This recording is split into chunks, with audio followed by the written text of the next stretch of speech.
Okay, Assalamu alaikum students. I am Dr. Hafid Atif, CEO of First Aid Medicine Platform and Postdoc Research Scholar at Duke University, USA. First Aid Medicine Platform ये session हमें start करने को जा रहा है और NL2 session NL2 session जो है वो आपका कैंपस बेस्ड भी है और ऑनलाइन भी अवेलेबल है।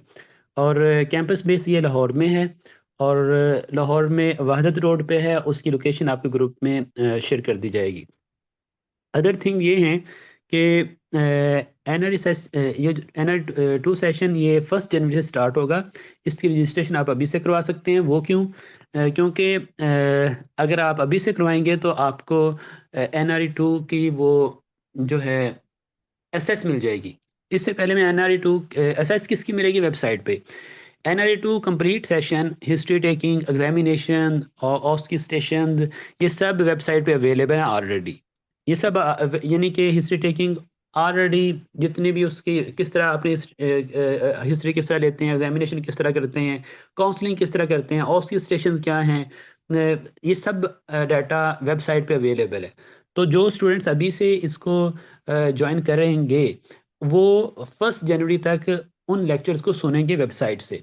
तो जब वो फिजिकल एकेडमी में आएंगे या जब सेशन स्टार्ट होगा तो उनको सारा किस तरह क्या करते हैं वो सारा वो देख चुके होंगे, उनको आइडिया होगा कि भाई किस तरह ये सब कुछ होना है।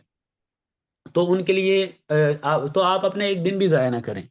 आज से ही आप अपनी तैयारी स्टार्ट कर सकते हैं क्योंकि आपकी वेबसाइट पे जब अकाउंट बन जाएगा तो आप ये सारी वीडियोस को देख सकते हैं। और उसके बाद है इसकी फ़ी कितनी है?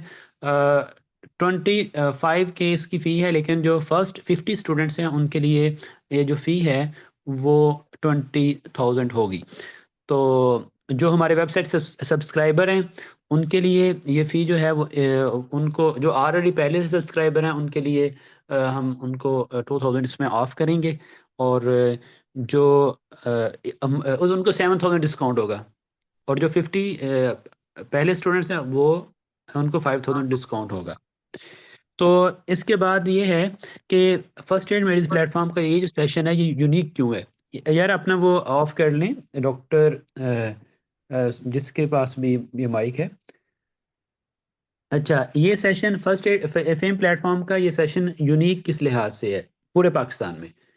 पूरे पाकिस्तान में ये है कि एक पर्सन होता है और वो पर्सन अगर वो उसमें है, एक पर्सन है चाहे वो कंसल्टेंट लेवल का है या नहीं है, और मोस्ट ऑफ द अकेडमीज के जो लोग हैं वो कंसल्टेंट लेवल के नहीं है जिन्होंने एफसीपीएस भी पास किया हो, जो कि और मोस्ट ऑफ द जो पर्सन हैं जो NR2 की क्लासेस ले रहे हैं। और अगर कोई एफसीपीएस पास भी है तो वो मेडिसिन का है और मेडिसिन का ही पर्सन जो है वो मेडिसिन के स्टेशन भी करवा रहा है, वो मेडिसिन का पर्सन सर्जरी भी करवा रहा है, वो मेडिसिन का पर्सन जो है वो ईएनटी भी करवा वो गायनी भी करवा रहा है, और वही वही सब कुछ करवा रहा है। और कोई भी पर्सन जो है वो ये ऐसा नहीं हो सकता कि वो उसको एक पर्सन जो है, आपको पता है कि जो पर्सन जिस चीज़ में डॉक्टर है, जिस चीज़ की उसकी स्पेशलाइजेशन है उसमें एक्सपर्ट होता है, दूसरी चीज़ों में वो चाहे जितना मर्जी भी क्लेम कर ले कि मैं एक्सपर्ट हूँ, वो उसमें हर चीज़ में एक्सपर्ट नहीं हो सकता, ना हो पाता है। तो फर्स्ट एड मेडिसिन प्लेटफॉर्म जो है ये पाकिस्तान में फर्स्ट प्लेटफॉर्म है कि इसने आपको स्पेशलिटी ओरिएंटेड जो है और हाई लेवल का स्टाफ अरेंज किया। और सबसे बड़ी बात, डॉक्टर मेमोना गयास जो हैं वो असिस्टेंट प्रोफेसर हैं किंग एडवर्ड मेडिकल यूनिवर्सिटी में। और किंग एडवर्ड मेडिकल यूनिवर्सिटी आपको पता है पाकिस्तान में टॉप की यूनिवर्सिटी है। जितनी भी यूनिवर्सिटीज़ हैं पाकिस्तान में जो सबसे टॉप मेरिट बनता है वो किंग एडवर्ड मेडिकल यूनिवर्सिटी का होता है। और वो उधर उधर प्रोफेसर हैं। और उधर और वो जो एफसीपीएस के कैंडिडेट हैं, NRE के नहीं, जो लोग आपको तैयारी करवा रहे हैं वो उनको तैयारी करवाती है। मतलब कि वो एफसीपीएस कंसल्टेंट को तैयारी करवाती हैं। जो एफसीपीएस जिन्होंने एफसीपीएस करने के बाद एफसीपीएस पार्ट 2 करना होता है और उनका ये एग्जामिनेशन या हिस्ट्री टेकिंग उनके वो एग्जाम लेती हैं। और वो NRE की भी एक्स एग्जामिनर हैं, इसलिए शी इज़ द बेस्ट।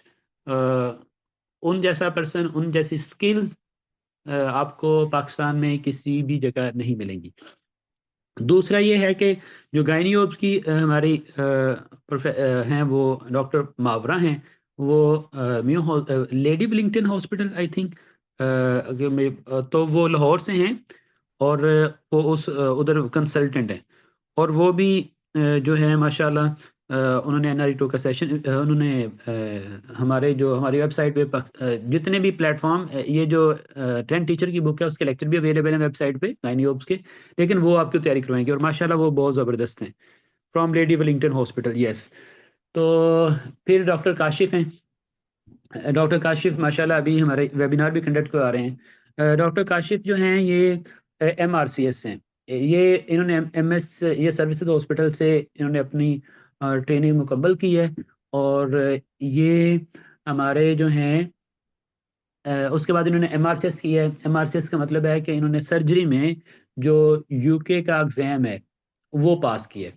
और सर्जरी में UK का एग्ज़ाम, ट्रेनिंग ट्रेनिंग इनकी MS की है इन्होंने, उधर से master in surgery in urology services hospital से। उसके बाद इन्होंने MRCS जो कि UK का एग्ज़ाम है उसको भी इन्होंने पास कर लिया माशाल्लाह। Congratulation doctor Kashif too. तो तो इस तरह का जो आपको स्टाफ है, आप पूरे पाकिस्तान में जितनी भी एकेडमीज है आप देखें, आपको इस तरह का हाईली क्वालिफाइड स्टाफ नहीं मिलेगा। दूसरा ये है दूसरा ये है कि फर्स्ट एड मेडिसिन प्लेटफॉर्म की जो फेम एकेडमी है उसकी और क्या बेस्ट फीचर हैं जो कि आपको जो कि आपको नहीं मिलेंगे। वो ये है कि फर्स्ट एड मेडिसिन प्लेटफॉर्म इस वक्त जो NRE मेडिजी स्टेप 2 की बुक जो है वो लॉन्च कर रहा है, जो कि आपकी 27 टू जनवरी 1 और 2 3 डेट तक अवेलेबल हो जाएगी। और वो बुक क्यों हमने की, क्योंकि मार्केट में जितनी भी बुक्स थी जो डाटा अवेलेबल था वो हैप हैजर्ड सा था। इसी तरह जिस तरह हम NRE1 में आए तो आपकी सारी गाइडलाइन हैप हैजर्ड थी, कोई पता नहीं था, कोई आपका पेपर कंपाइल नहीं होता था। किसी को कोई बुक काम की नहीं थी, वो सारी बुक यही थी कि उधर से स्टफ इकट्ठा करके फेंक दिया हुआ था, हैप हैजर्ड डाटा था, और आपको तैयारी करने में बहुत मुश्किल होती थी।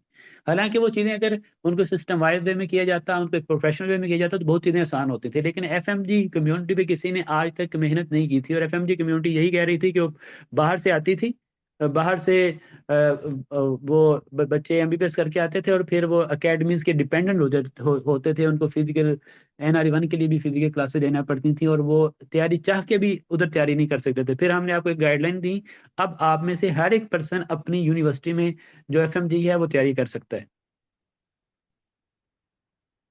तो इसी तरह हमने NRE2 की जो बुक थी उस वो कोई भी बुक जो है वो कंप्लीट NRE2 को वो नहीं कर रही थी, उसके डाटा को उसको प्रेजेंट नहीं कर रही थी, और जिसको स्टूडेंट करके इस काबिल हो जाए कि वो एग्जाम पास कर ले। तो अभी हमने NRE स्टेप 2 की जो बुक है उसको लॉन्च किया, और उसमें हमने एक प्रोफेशनल वे में, एक सिस्टम वाइज वे में आपको सारी चीज़ें ऑस की दे दी है, मेडिसिन की ऑस की दे दी है, सर्जरी की ऑस की दे दी है, और उसके ऑर्केस्ट्रेशन क्या हैं, आई ऑप्थेमोलॉजी, और इनके ऑर्केस्ट्रेशन क्या हैं, ये सब हमने एक अच्छे वे में आपको एक्सप्लेन वो सिस्टम वाइज वे में कर दिए हैं। हिस्ट्री काउंसलिंग के स्टेशन ऐड कर दिए हैं कि हिस्ट्री की किस तरह आपने हिस्ट्री टेकिंग लेनी है, एग्जामिनेशन आपने किस तरह करना है। लेकिन एग्जामिनेशन एक एक है मेथड, मेथड तो लिखना और बात है, लेकिन वो जो परफॉर्म करना है वो तो उधर ही वो तो आपको परफॉर्म करना सिखाया जाएगा। लेकिन हमने वो सब कुछ आपको दे दिया, और सबसे एक और जो अच्छी बात है कि आपके जो पास पेपर्स हैं उनको भी हमने वो करके उनको भी हमने वो कर दिया है, अब उनको भी सॉल्व करके आपको दे दिया है, ताकि आपके लिए पास पेपर जो है, जो पहले स्टेशन आए हुए हैं उनको हमने सॉल्व किया है, ताकि आपके लिए आसानी जितनी हो सके वो हो जाए। तो इंशाल्लाह जब आप NRE मेडिजी स्टेप 2 की बुक पढ़ेंगे तो वो आपके लिए बहुत ही हेल्पफुल होगी, और आप उसको लाइक इंजॉय करेंगे। और जब आप NRE2 बुक को फेम एकेडमी के साथ हम इंशाल्लाह उसको कवर करने की साथ ही कोशिश करेंगे। तो जब आप NRE2 बुक भी साथ कर लेंगे और एग्जामिनेशन हिस्ट्री टेकिंग सब हो जाएगा, तो ये आपके लिए best the best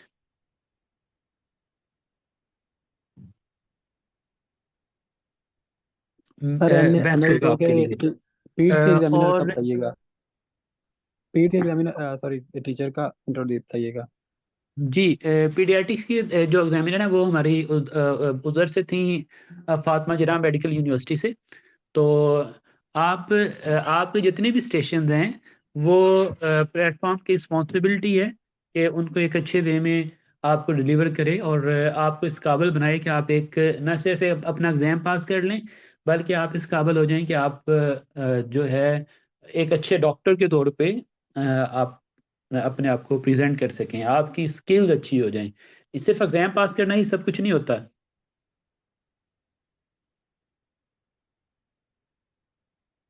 ji doctor सबा, मैंने आप जी डॉक्टर अली नकवी, मैंने वो बता दिया कि वो हमारी उधर से थी, जो फातिमा जना मेडिकल यूनिवर्सिटी से हैं, उधर से हैं, पीडियाट्रिक्स की जो प्रोफेसर हैं।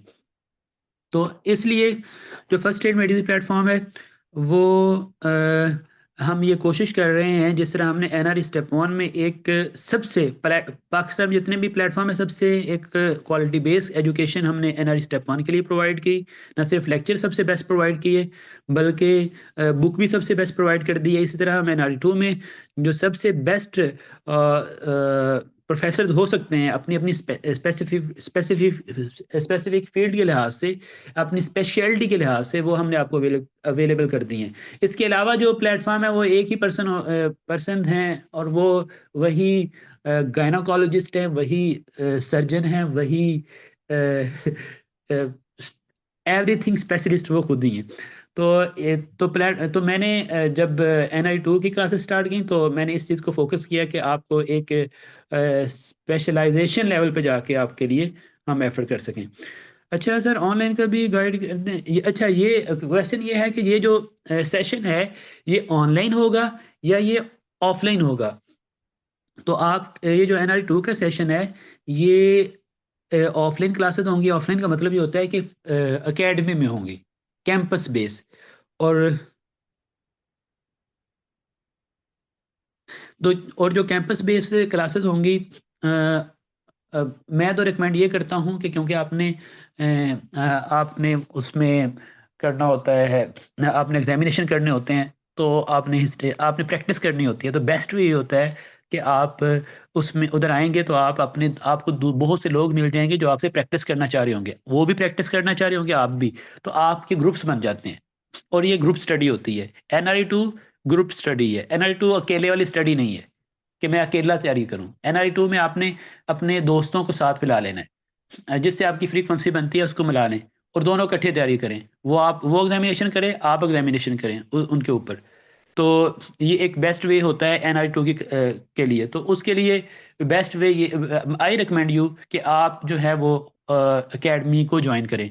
अगर आप NI2 की बात करें, only serious partner, it is not life partner. तो अच्छा, NI2 की जो है वो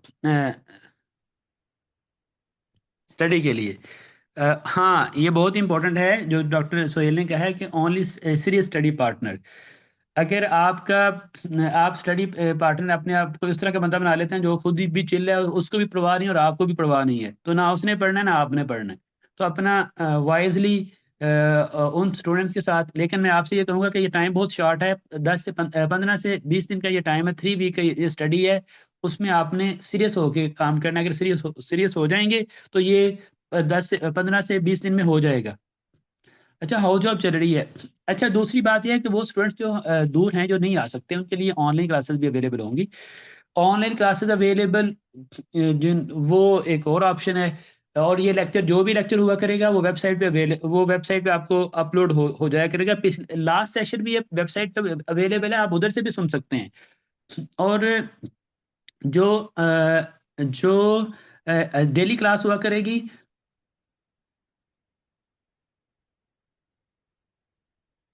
ओके डॉक्टर माहा, इंशाल्लाह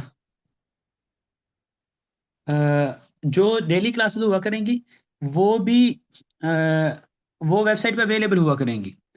तो आप ये सारा सेशन वेबसाइट पे तो आप लेकिन इम्पोर्टेंट बात यह है कि अगर लाइव सेशन आप ले रहे हैं और ऑनलाइन ले रहे हैं, कैंपस बेस है, कैंपस बेस नहीं ले रहे, तो प्लीज आपने लाइव सेशन में प्रेजेंट हुआ करना है, क्योंकि जब आप लाइव सेशन में प्रेजेंट होते हैं तो आपको एक एहसास होता है कि आप क्लास में लगे हुए हैं, सारे लोग सुन रहे हैं और आप पीछे रह रहे हैं, तो आपका फोकस ज्यादा होता है। और जब आप उसी वीडियो को जब आप मिस कर देते हैं और बाद में सुनते हैं, तो आप इतने वो चुस्त नहीं होते। तो इसलिए अगर आप ऑनलाइन क्लास ले रहे हैं तो बी प्रेजेंट।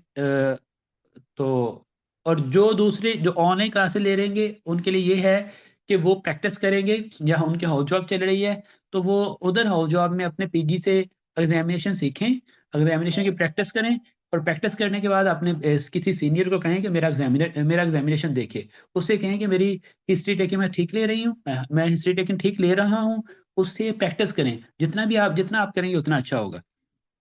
तो ये बातें थी। बाकी लास्ट पे ये कि आपने और हाँ, जो अनाउंसमेंट दोबारा कर देता हूँ, जो स्टूडेंट्स इस वेबिनार में अभी मौजूद हैं, जो फर्स्ट 50 स्टूडेंट्स होंगे उनके लिए 5000 ऑफ है, 25 की इसकी फ़ी है, और जो इस वेबिनार के स्टूडेंट्स हैं उनके लिए वो 7000 उनके लिए ऑफ है, वो अभी से वो ज्वाइन कर सकते हैं। और अभी और मोस्ट इम्पॉर्टेंट चीज़ ये है कि आपने अभी से अगर सब्सक्रिप्शन ली है तो वेबसाइट पे जो NRE2 का सेशन का वो फोल्डर बना हुआ है, उसके लेक्चर आपने ज्वाइन कर, जिस दिन फिजिकल क्लास होनी है उससे पहले वो लेक्चर आप सारे सुने, मैक्सिमम कोशिश करें कि वो लेक्चर आपने सुन लिए हों, ताकि आपके लिए आपका माइंड में एक मैप पहले से बन चुका हो।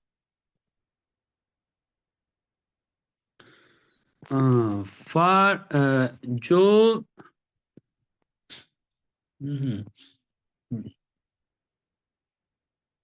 जो रिपीटेड स्टूडेंट्स, अगर repeated student first aid medicine academy का हो तो उसके लिए अपना ही उनके लिए 15,000 ऑफ है, जो कि अगर कोई ऐसा स्टूडेंट जो जिससे नहीं हुआ पिछली टाइम और वो फेम एकेडमी का अपना ही है। तो दूसरों के लिए जो है वो मैं फेम एडमिन को बता दूंगा उनका पैकेज, वो ये कर सकते हैं कि उनके लिए आप डॉक्टर काशिफ उनके लिए आप 8000 ऑफ कर दें। चलें, इसके बाद हम इसे स्टार्ट करते हैं। Sir and is the better take step to exam after completion of the job to give up. No, मैं ये कहूँगा कि जिन लोगों का भी जो चाहे वो हाउस जॉब कर रहे हैं और वो अपना एग्जाम अटेम्प्ट मिस ना करें, वो एग्जाम दें, वो अटेम्प्ट मिस ना करें। चलें जी, डॉक्टर काशिफ, अभी डॉक्टर काशिफ स्टार्ट करने लगे हैं अपनी वो कि किस तरह इसका क्या स्ट्रक्चर है, क्या पैटर्न है पेपर का। और क्योंकि मैं थोड़ा इन दिनों में थोड़ा अपसेट सा हूँ, और मैं आपको प्रॉपरली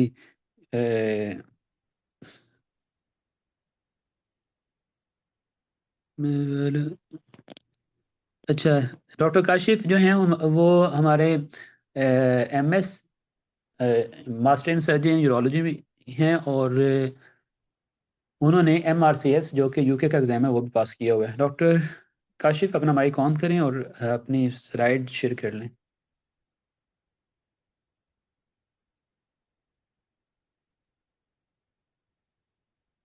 बिस्मिल्लाहिर्रहमानिर्रहीम।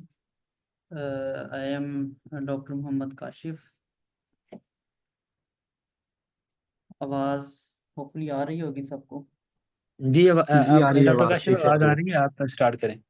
जी ये स्पीड थोड़ी तेज रखी है। चलिए ठीक है जी। Today we are going to have a focus के NRE स्टेप 2 एग्ज़ाम क्या है और इसका स्ट्रक्चर क्या है और इसका पैटर्न क्या है।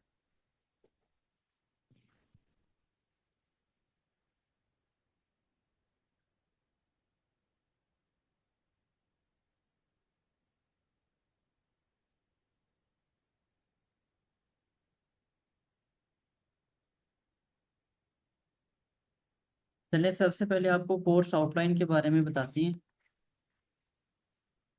कि NRE2 एग्ज़ाम इसका स्ट्रक्चर क्या है, इसका सिलेबस क्या है, इसकी मार्किंग क्राइटेरिया क्या है और इसकी हमने प्रेपरेशन कैसे करनी है। ठीक है, हमारा आज का जो लेक्चर होगा उसकी यही सब हेडिंग्स होगी कि सबसे पहले हम स्ट्रक्चर समझेंगे कि इसमें कितने स्टेशन हैं, कौन से स्टेशन हैं, कैसे स्टेशन आते हैं, और जो स्टेशन आते हैं उनका हमारा सिलेबस क्या है, कहाँ कहाँ से हमने ये तैयारी करनी है। उसके अलावा एक बहुत ज़रूरी चीज़ होती है, वो ये होती है कि कम से कम हमें इस बात का आइडिया हो कि जिसने भी हमारा पेपर चेक करना है, ठीक है, उसकी मार्किंग, वो किसी भी एग्ज़ाम की मार्किंग वो कैसे करते हैं।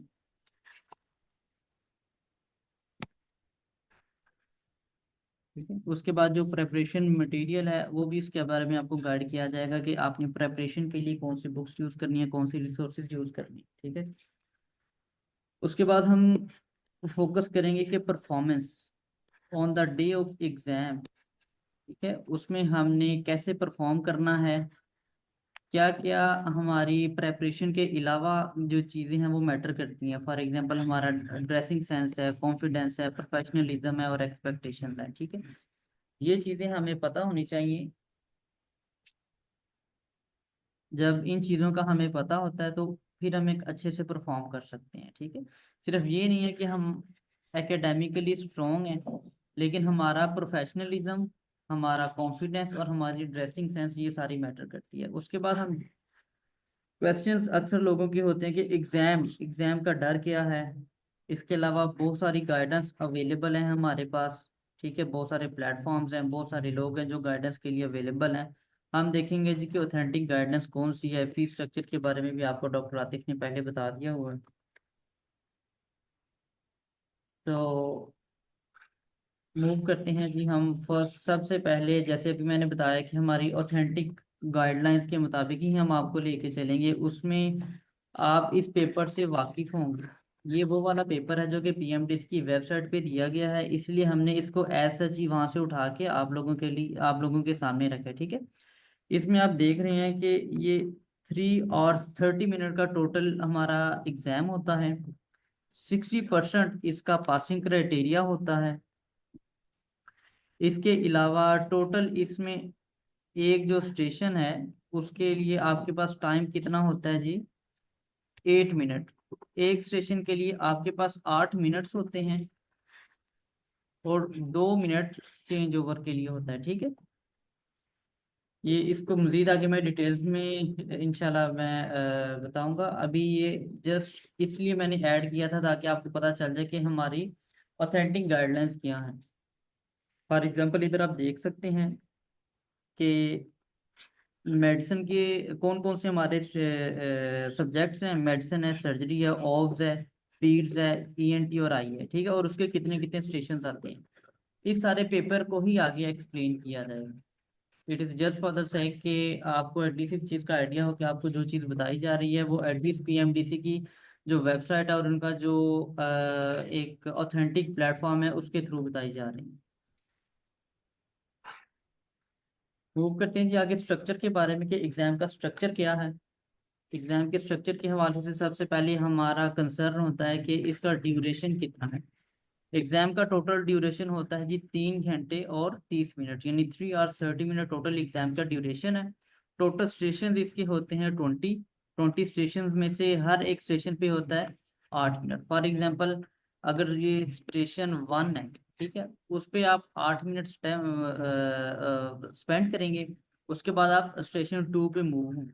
ठीक है, स्टेशन 1 से आप स्टेशन 2 पे आ जाएंगे और स्टेशन 1 से 2 पे मूव होने के लिए जो आपके पास चेंज ओवर टाइम है वो आपका 2 मिनट है। ठीक है, change over time it means कि इसका मतलब है कि एक स्टेशन से दूसरे स्टेशन पे मूव होने के लिए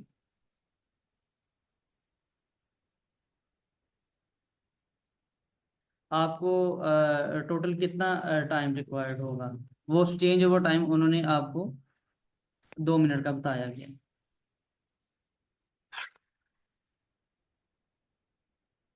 और इसके अलावा आपके लिए शायद एक नई चीज़ होगी, वो ये है कि मैंडेटरी स्टेशंस क्या होते हैं। मैंडेटरी स्टेशन वो वाले स्टेशन होते हैं जो आपको हर हाल में पास करना होते हैं। यानी कि फॉर एग्जांपल 60% पासिंग क्राइटेरिया है, ठीक है। इस पासिंग क्राइटेरिया में ये वाले स्टेशंस भी एडिड होते हैं, लेकिन मैंडेटरी स्टेशंस का सीन ये है कि आपको ये हर हाल में पास करना होते हैं। फॉर एग्जांपल एक बच्चा है जिसके 75% मार्क्स हैं टोटल, लेकिन उसका एक मैंडेटरी स्टेशन फेल है, ठीक है। बहुत ही ये मैं तो इसको कहूँगा कि ये चीप सी पॉलिसी है उनकी। ऐसा नहीं है कि अगर एक स्टूडेंट के 75% मार्क्स हैं और एक स्टेशन में वो फेल है और उसके 75% को बिल्कुल कैंसिल कर दिया जाता है, और जो एक स्टेशन में फेल होता है उसको टोटली फेल कर दिया जाता है। लेकिन खैर, इस पॉलिसी के लिए हम पीएमडीसी को ईमेल भी करेंगे कि एटलीस्ट वो इस पॉलिसी को चेंज करें। But for the time being आपको ये जहन में रखना होगा कि टोटल 20 स्टेशन में से जो आपके स्टेशन हैं मैंडेटरी स्टेशन, वो 3 हैं। 3 मैंडेटरी स्टेशन और ऐसे स्टेशन हैं जो कि आपने पास करनी है, ठीक है। चाहे आपका बाकी एग्जाम स्कोर 80% है या 75% है, जो भी है, आपने ये 3 मैंडेटरी स्टेशन प्रिपेयर सॉरी ज़रूर पास करना होता है। और सम टाइम ऐसे भी होता है कि जो मैंडेटरी स्टेशंस हैं उनके बारे में आपको बताया जाता है, इन्फॉर्म किया जाता है। फॉर एग्जांपल आप एक स्टेशन पे गए हैं और वहाँ पे लिखा होगा कि ये मैंडेटरी स्टेशन है। मैंडेटरी स्टेशन, ये आगे नेक्स्ट स्लाइड हमारी वो मैंडेटरी स्टेशन की होगी, ठीक है। अभी मैं ये बता रहा हूँ कि आप फॉर एग्जांपल किस स्टेशन पे जाते हैं तो वहाँ पे लिखा होता है कि this is mandatory station. Mandatory का मतलब है कि इसको आपने हर सूरत में पास करना ही करना है। और मैं दोबारा बता रहा हूँ कि ये टोटल 3 मैंडेटरी स्टेशन होती हैं। 3 मैंडेटरी स्टेशन ये आपने पास करना ही करने हैं।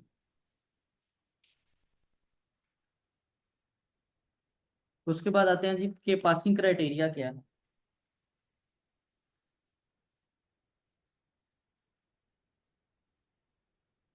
पासिंग क्राइटेरिया के लिए, जैसे अभी आपको पहले भी बताया गया है कि पासिंग क्राइटेरिया मिनिमम 60% है। आपके एटलीस्ट 60% मार्क्स होने चाहिए जो कि आपको एक पासिंग कैटेगरी में लेके जाएंगे।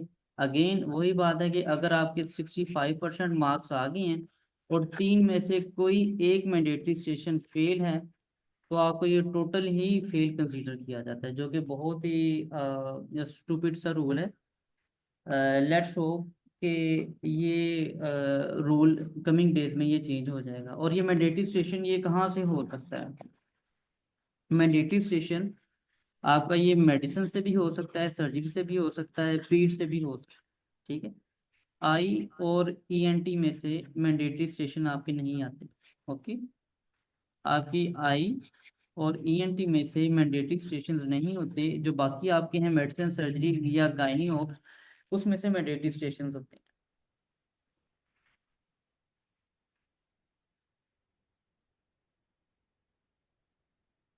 अभी तक हमने डिस्कस किया है कि टोटल 20 स्टेशन हैं।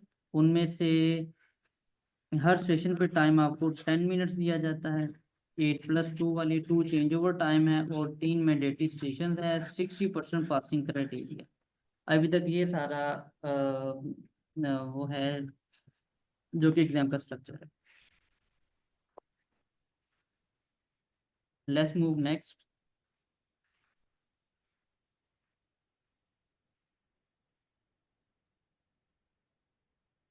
ये वाली एक बात रह गई थी, उसमें ये कि जो हमारे मेडिसिन के स्टेशन है, ये वाली इस चीज़ को फोकस करें। मेडिसिन के स्टेशन 7 हैं, सर्जरी के स्टेशन वो भी 7 हैं, ऑब्स और गायनी के 2 स्टेशन हैं, पीड्स के हमारे पास 2 स्टेशन हैं, और ईएनटी और आई का एक एक स्टेशन है। इस तरह ये टोटल 20 स्टेशन हो जाते हैं इनकी डिवीजन, यानी कि 7+7+2+2+1+1 टोटल ये इस तरह हमारे पास स्टेशन 20 स्टेशन बन जाते हैं।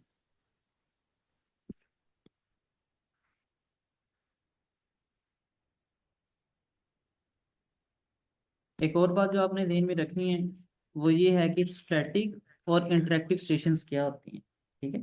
स्टैटिक स्टेशन का मतलब है कि आप एक स्टेशन पे गए हैं, वहाँ पे क्वेश्चन लिखा हुआ है, आप वहाँ जाके बैठ गए हैं और आपने पेपर पे वो सारा क्वेश्चन उसके आंसर लिख दिए, ठीक है। ये नहीं कि एक चेयर है वहां पे आप बैठे हैं, सामने टेबल है, वहां पे पेपर और क्वेश्चन पेपर पड़ा हुआ है और वहां पे आप आंसर लिख के आ गए हैं। इनको कहते हैं स्टैटिक स्टेशंस। इंटरेक्टिव स्टेशन वो हैं जहाँ पे एक आप बैठे हुए हैं, सामने आपका एग्जामिनर बैठा हुआ है और आप एक दूसरे के साथ कम्युनिकेशन कर रहे हैं। ठीक है, फॉर एग्जांपल आप हिस्ट्री ले रहे हैं, आप पेशेंट की काउंसलिंग कर रहे हैं या एग्जामिनेशन कर रहे हैं। आप इंटरेक्टिव सेशन में हिस्ट्री हो सकती है, काउंसलिंग हो सकती है, इसके अलावा एग्जामिनेशन ऑब्वियसली एक पेशेंट काउच पे होगा या चेयर पे बैठा होगा, आप उसको एग्जामिन कर रहे होंगे और एग्जामिनर आपको देख रहा होगा। इसी तरह बीएलएस स्टेशन, ये भी इंटरेक्टिव स्टेशन है। इसके अलावा जो प्रोसीजर है, फॉर एग्जांपल चेस्ट इंट्यूबेशन। ठीक है,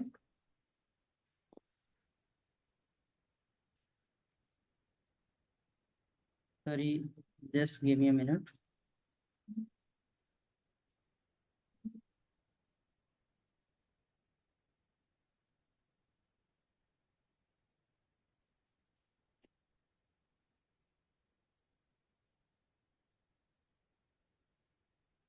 अच्छा, अभी हम बात कर रहे थे कि स्टैटिक वर्सेस इंटरेक्टिव स्टेशंस की। स्टैटिक वो है जिसमें आप होंगे और सामने एक पेपर पड़ा होगा और आप क्वेश्चंस के आंसर लिख के वो स्टेशन से उठ जाएंगे। इंटरेक्टिव स्टेशन वो वाले स्टेशन है जहाँ पे एक कैंडिडेट होगा, उसके सामने एग्जामिनर होगा। कैंडिडेट और एग्जामिनर आपस में भी क्रॉस टॉक कर सकते हैं या फिर साथ एक उन्होंने पेशेंट बिठाया होता है, कैंडिडेट ने पेशेंट के साथ कम्युनिकेट करना होता है और एग्जामिनर ने कैंडिडेट और पेशेंट के दरमियान कम्युनिकेशन को ऑब्जर्व करना। ठीक है जी, ये शायद एक आप लोगों के लिए न्यू बात हो कि स्टेशन दो तरह के भी होते हैं, एक स्टैटिक और इंटरेक्टिव स्टेशन। उसके बाद हम आगे मूव करते हैं कि सिलेबस। सिलेबस क्या है जी? ठीक है, सिलेबस में सबसे पहले हम देखते हैं कि सर्जरी और अलाइड का सिलेबस क्या है। सर्जरी और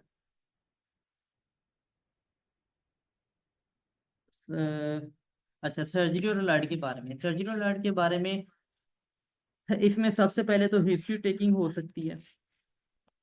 हिस्ट्री टेकिंग सम टाइम इसको भी वो मैंडेटरी स्टेशन बना सकते हैं। ठीक है, ये जितने भी स्टेशन है इनमें से कोई भी स्टेशन मैंडेटरी हो सकता है, ये बात याद रखें। लेकिन जो भी मैंडेटरी स्टेशन होगा वो उसके बारे में पहले इन्फॉर्म कर दिया जाएगा कि हाँ जी ये वाला मैंडेटरी स्टेशन है। ठीक है,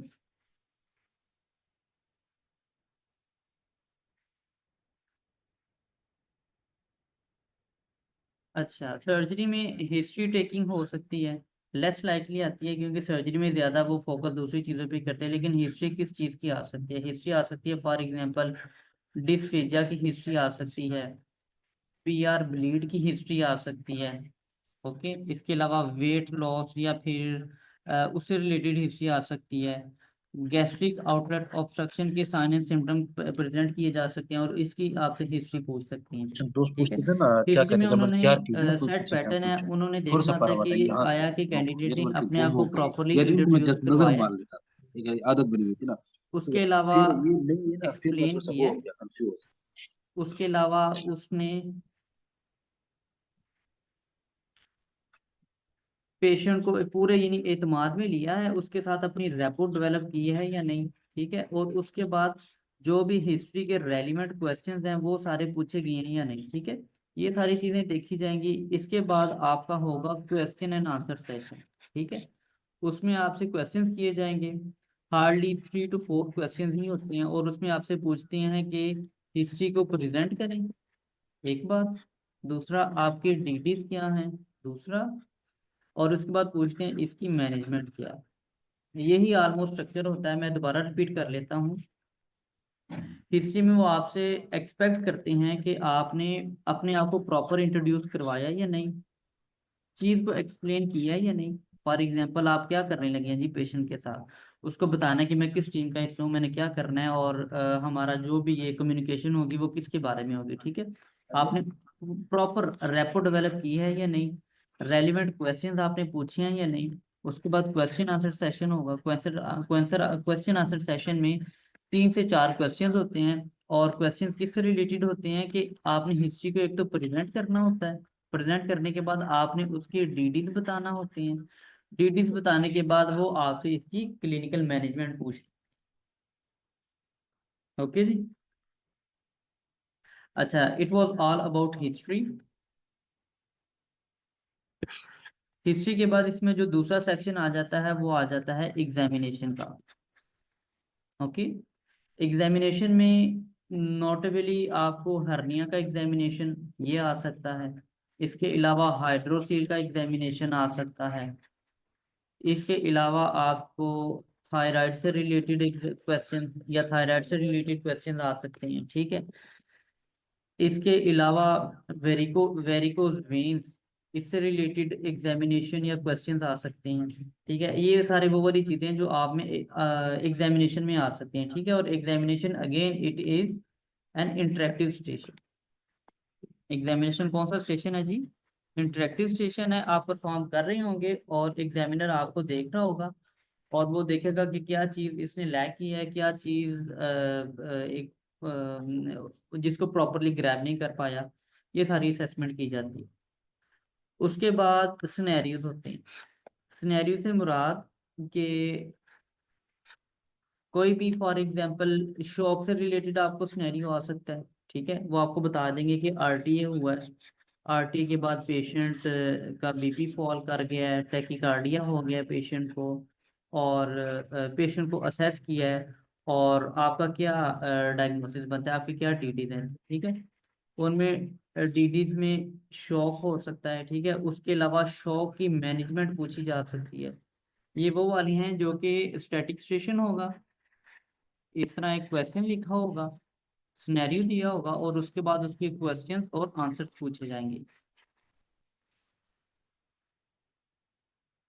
अच्छा, उसके बाद किस चीज़ का सिनेरियो हो सकता है?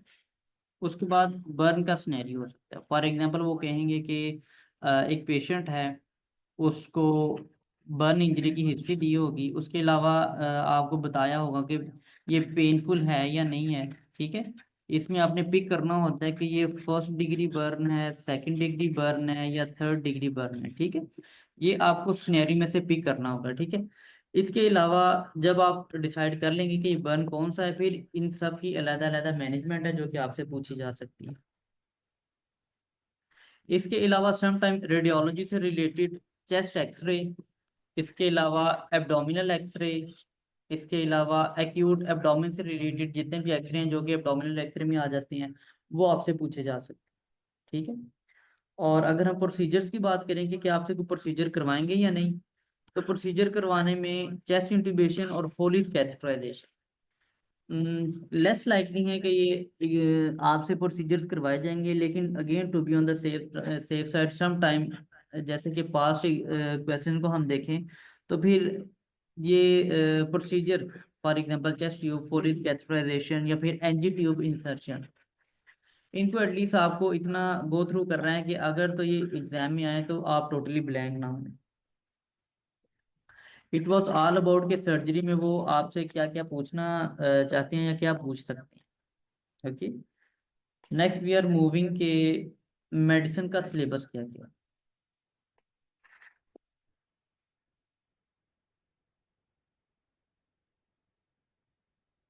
अच्छा जी, मेडिसिन के सिलेबस में वो सबसे पहले again history most important.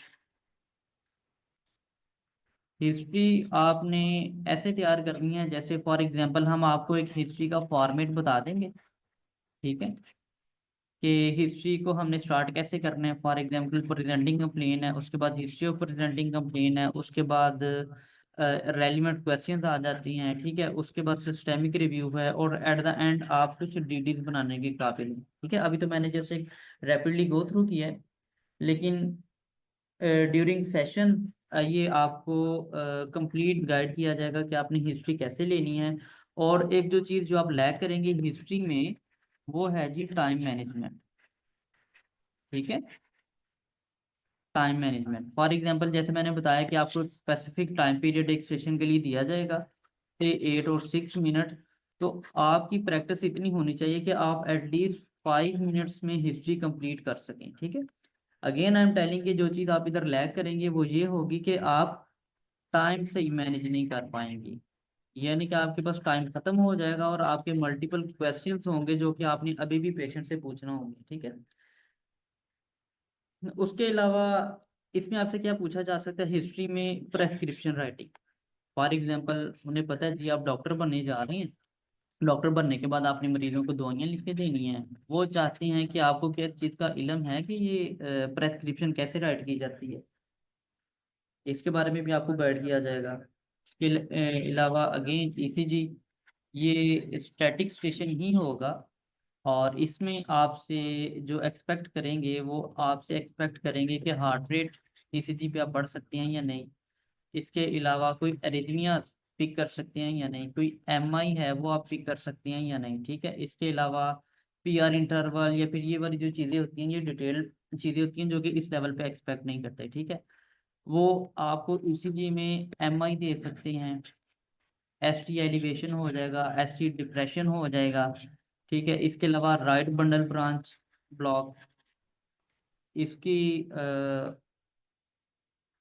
Right बना ब्रांच ब्लॉक से रिलेटेड आपसे इसी जो क्वेश्चन पूछे जा सकते हैं। अभी एक स्टूडेंट ने बताया कि हार्ट ब्लॉक के बारे में पूछा जा सकता है, हाँ जी। लेकिन अगेन आई एम सेइंग कि एसटी एलिवेशन होगा, एसटी डिप्रेशन होगा, राइट बंडल ब्रांच ब्लॉक हो सकती है, लेफ्ट बंडल ब्रांच ब्लॉक हो सकती है, या फिर हार्ट ब्लॉक के बारे में पूछा जा सकता है, ठीक है। और कोई भी एग्जाम में वियर्ड किस्म के डायग्नोसिस हिस्ट्री में लिखने की जरूरत नहीं है। फॉर एग्जाम्पल WPW सिंड्रोम, ये नहीं आपसे पूछा जाएगा। ट्राईफेजिकुलर या बाईफेजिकुलर ब्लॉक, वो आपसे बिल्कुल नहीं पूछे जाएंगे, ठीक है। इसलिए बहुत ही आप कह लें कि इनिशियल लेवल का और बेसिक लेवल का ये एग्जाम है, आपसे इससे ज़्यादा डिटेल पूछी भी नहीं जाएगी।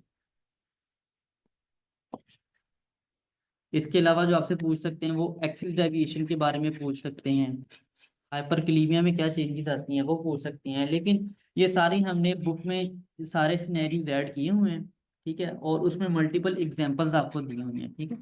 वो आपने सारी गो थ्रू करनी है। एटलीस्ट जो बुक वाले ईसीजी के क्वेश्चन हैं वो आपने ड्रॉप बिल्कुल भी नहीं करनी। उसके बाद अगेन आपके पास आ जाता है चेस्ट एक्सरे। चेस्ट एक्सरे में आपसे पूछ सकते हैं हीमोथोरैक्स हो सकती है जी, इसके अलावा नीमोथोरैक्स हो सकती है, इसके अलावा हाइलर लीफेडिनोपैथी हो सकती है, कार्डियोमेगैली हो सकती है, ठीक है। ये वाली सारी चीजें जो आपसे पूछी जा सकती हैं, ठीक है।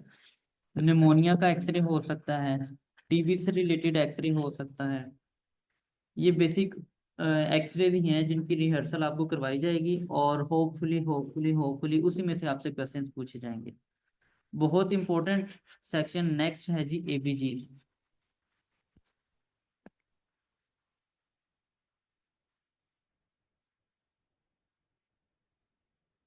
बहुत इंपॉर्टेंट नेक्स्ट सेक्शन मैंने बताया एबीजीज है। एबीजीज में ऑब्वियसली आपने यही पिक करना होगा कि मेटाबॉलिक एसिडोसिस है, मेटाबॉलिक अल्कलोसिस है, या ये कौन सी चीज़ें हैं। अगेन इसके बारे में आपको तकरीबन 5 से 10 सिनेरियोज हैं जो कि बता दिए जाएंगे और वही स्टेशंस रिपीट होते हैं ऑलमोस्ट। उसके अलावा अगेन एग्जामिनेशन मेडिसिन में ये और भी इम्पोर्टेंट है। सर्जरी और मेडिसिन में अगर कुछ चीज़ें इंपॉर्टेंट है तो वो हिस्ट्री और एग्जामिनेशन, ये चीज़ें बहुत ज़्यादा इंपॉर्टेंट है और इस पे वो बहुत ज़्यादा फोकस करती हैं। एग्जामिनेशन में आपका general physical examination, CVS examination, respiratory examination, या फिर सीएनएस रिलेटेड क्रीनी नर्व एग्जामिनेशन, आपको सब कुछ इंशाल्लाह इंशाल्लाह तवज्जल इस सेशन में करवाया जाएगा। और आपने हर एक क्लास जो भी आपको चीज़ बताई जाती है उसको जस्ट नोट करें, रिहर्च करें और प्रैक्टिस करें। उसके अलावा एक और स्टेशन BLS, समटाइम ये स्टेशन मैंडेटरी भी हो सकता है। अगेन मैंडेटरी स्टेशन वो होता है जो हर सूरत आपने पास ही पास करना है। We will try our best कि आपका जो BLS का डेमोन्स्ट्रेशन है वो किंग एडवर्ड मेडिकल यूनिवर्सिटी में करवाई जाए। लास्ट टाइम भी हमने उधर ही करवाया था। वहाँ पे एक प्रॉपर सेटअप है, प्रॉपर डमीज पड़ी होती हैं जो कि और किसी भी आप प्लेटफॉर्म को देख सकती हैं। ये शायद इतना एक रियलिस्टिक अप्रोच के साथ आपको BLS ना करवाया जाए, ठीक है। लेकिन हमारी कोशिश होगी कि इंशाल्लाह ये किंग एडवर्ड मेडिकल यूनिवर्सिटी में आपको उधर फिजिकली BLS करवाया जाएगा। इसके अलावा काउंसलिंग सेशन है। काउंसलिंग सेशन में क्या क्या हो सकता है जी, ब्रेकिंग बैड न्यूज़ है। इसके अलावा कोई ट्रीटमेंट के बारे में आपने बताना है, पेशेंट की एंडोस्कोपी है, आपने उसके हवाले से काउंसल करना है जी। इस वेबिनार की रिकॉर्डिंग भी मिल जाएगी जी। अगेन जैसे मैंने बताया है कि सर्जरी में जैसे सिनेरियोज हैं, इसी तरह इधर भी सिनेरियोज हो सकते हैं, ठीक है। डर्मा से रिलेटेड क्वेश्चन हो सकते हैं, इसके अलावा एसएलई से रिलेटेड कोई क्वेश्चन हो सकता है, उसका सिनेरियो बनाया होगा, ठीक है। अच्छा जी, अभी नेक्स्ट मूव करते हैं।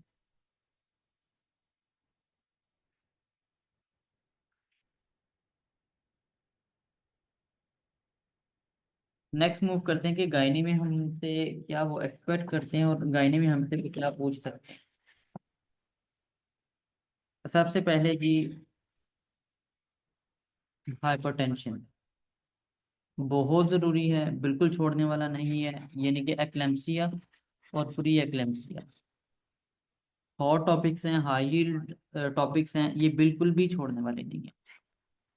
डायबिटीज डायबिटीज मिलेटस है, गेस्टेशनल डायबिटीज मिलेटस है, इसके बारे में भी आपको लेक्चर्स भी दिए जाएंगे। और इसके अलावा जो भी आपके जहन में क्वेश्चन होंगे, डॉक्टर मावरा होंगी हमारे पास, लास्ट टाइम भी वही थी हमारे पास, और बहुत अच्छा उनका हमारा पॉजिटिव फीडबैक भी बच्चों ने दिया है। तो डॉक्टर मावरा अभी भी हमारे पास इंशाल्लाह सेशन में अवेलेबल होंगे। उसके बाद एपिजियोटमी के बारे में क्वेश्चन किया जा सकता है, कार्डिक टोकोग्राफी, सीटीजी आपको इस तरह एक स्लाइड दे दी जाएगी, सीटीजी बनी होगी, उसके ऊपर आपने देखना होगा कि इसमें हार्ट रेट कितना आ रहा है, क्रस्ट रफ आ रही है नहीं आ रही, इसके बारे में भी आपको सेशन में प्रॉपरली ट्रेन किया जाएगा। इसके अलावा लेबर की स्टेजेस बहुत ज़रूरी हैं कि स्टेजेस ऑफ लेबर्स क्या हैं जी। जितनी भी लेबर की स्टेजेस हैं, लेबर का मैकेनिज्म है, इसको डमी पे आपको ये भी रिहर्स करवाया जाएगा ताकि आपको इसके हवाले से भी कोई कन्फ्यूजन ना रहे। अगेन पीपीएच एंटीनेटल केयर, इसके बारे में आपको नोट्स वगैरह और मैडम की तरफ से भी मुकम्मल आगाही दी जाएगी कि एंटीनेटल चेकअप क्या क्या होता है, इसमें हमने किस मंथ पे क्या चेकअप करवाना है, और कौन सी अल्ट्रासाउंड फाइंडिंग है जो कि हमें सेंसिटाइज करती हैं कि लो जी ये पेशेंट ज़रूरी है फर्दर फॉलोअप विजिट्स के लिए।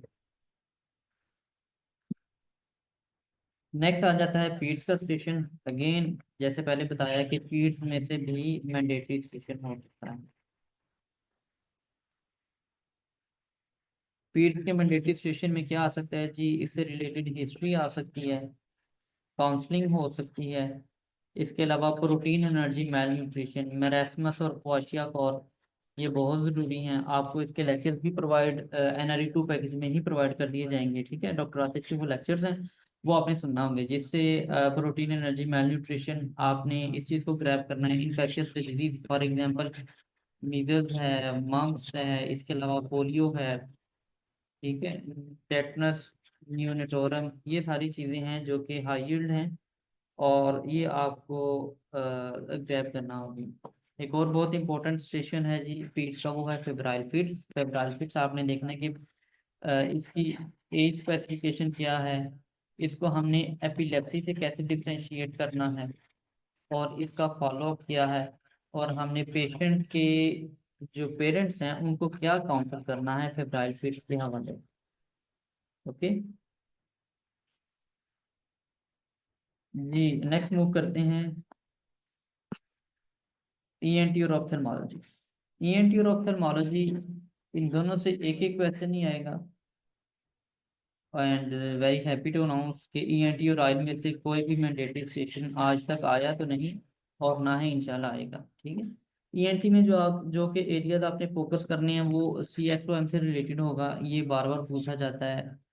ओटाइटस एक्सटर्ना हो गया, मेलिग्नेंट ओटाइटस एक्सटर्ना हो गया, OEM हो गया, इसके अलावा इसमें ग्रूमी इंसर्शन, एक आपको पता होगा कि जो कि टिम्पैनिक मेम्ब्रेन में एक विंडो बनाई जाती है, इससे रिलेटेड क्वेश्चंस आ सकते हैं। इसके अलावा बहुत ज़रूरी बहुत ज़रूरी बहुत ज़रूरी करेनियन नर्व गेट का एग्जामिनेशन और ट्यूनिंग फोक टेस्ट, ये बार बार एग्जाम में पूछे जाते हैं, मल्टीपल टाइम्स पूछे भी गए हैं, और इनकी प्रॉपर इंटरप्रिटेशन जरूरी है। इसके अलावा ऑफ्थेल्मोलॉजी में आपसे क्या क्या पूछा जा सकता है जी? ऑफ्थेल्मोलॉजी के जो हाई यील्ड एरियाज हैं, उनमें क्रेनियल नर्व्स का एग्जामिनेशन, फॉर एग्जांपल अगर तो ये थर्ड क्रेनियल नर्व पॉल्सी है, उसके क्या फीचर्स होंगे। इसके अलावा कंजक्टिवाइटिस है, कैटरैक्ट है, ग्लाकोमा है। ये समटाइम आपको एक पिक्चर प्रोवाइड की जाएगी और बताया जाएगा, पूछा जाएगा कि इसमें फाइंडिंग्स क्या है। या फिर एक वैसे ही फॉर एग्जाम्पल ग्लाकोमा ले लें, एक सिनेरियो होगा जी, ठीक है, उसके पीछे उसके नीचे क्वेश्चंस लिखे होंगे कि 3 क्वेश्चन 4 क्वेश्चन होते हैं, उसमें आपसे पूछा जाएगा कि आपके डिजीज क्या है, डायग्नोस्टिक टेस्ट क्या है, और इसकी मैनेजमेंट क्या है। इसके अलावा एक और चीज़ जो आपको रिसर्च करना पड़ेगी वो है जी इंस्ट्रूमेंट्स।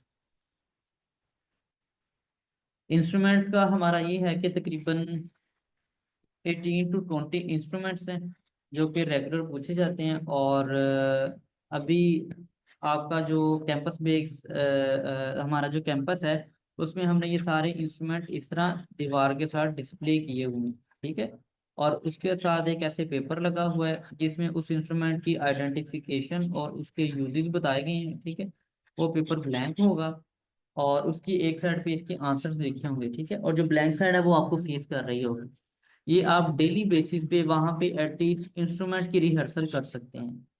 जिस तरह हमने इंस्ट्रूमेंट को उधर डिस्प्ले किया गया है और जिस तरह उनकी ये डिस्क्रिप्शन ऐड की गई है, डेली रिहर्सल के साथ we are very sure, we are very confident कि एटलीस्ट आपका जो इंस्ट्रूमेंट वाला सेक्शन है ये होपफुली फेल नहीं होगा। अच्छा, ऑनलाइन स्टूडेंट्स के लिए ये है कि इसकी वीडियो बना के वो आपके साथ शेयर कर दी जाएगी। ऑब्वियसली जो हमारे ऑनलाइन स्टूडेंट्स हैं उनको थोड़ा सा ड्रॉबैक तो ये फील करना ही पड़ेगा कि जो एक फिजिकल क्लासेस की इम्पोर्टेंस है और जो फिजिकल क्लासेस में आप आके रिहर्स कर सकते हैं, वो ऑनलाइन आप नहीं कर सकते।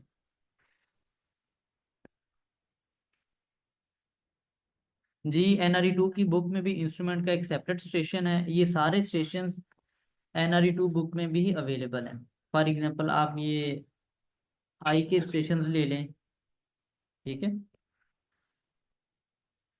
आई के स्टेशन हो जाए, ENT के स्टेशन हो जाए, इंस्ट्रूमेंट्स हो जाए, जो कुछ भी है ये इंशाल्लाह NRE 2 बुक में ये सारा अवेलेबल है आपके पास।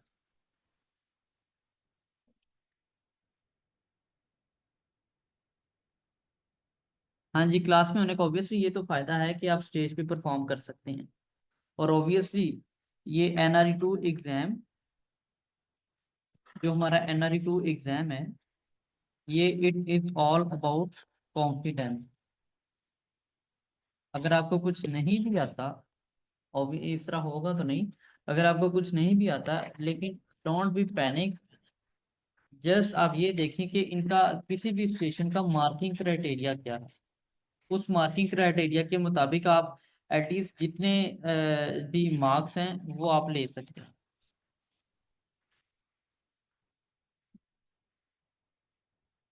अच्छा जी, अभी हम देखते हैं कि इसकी मार्किंग कैसे करते हैं हम।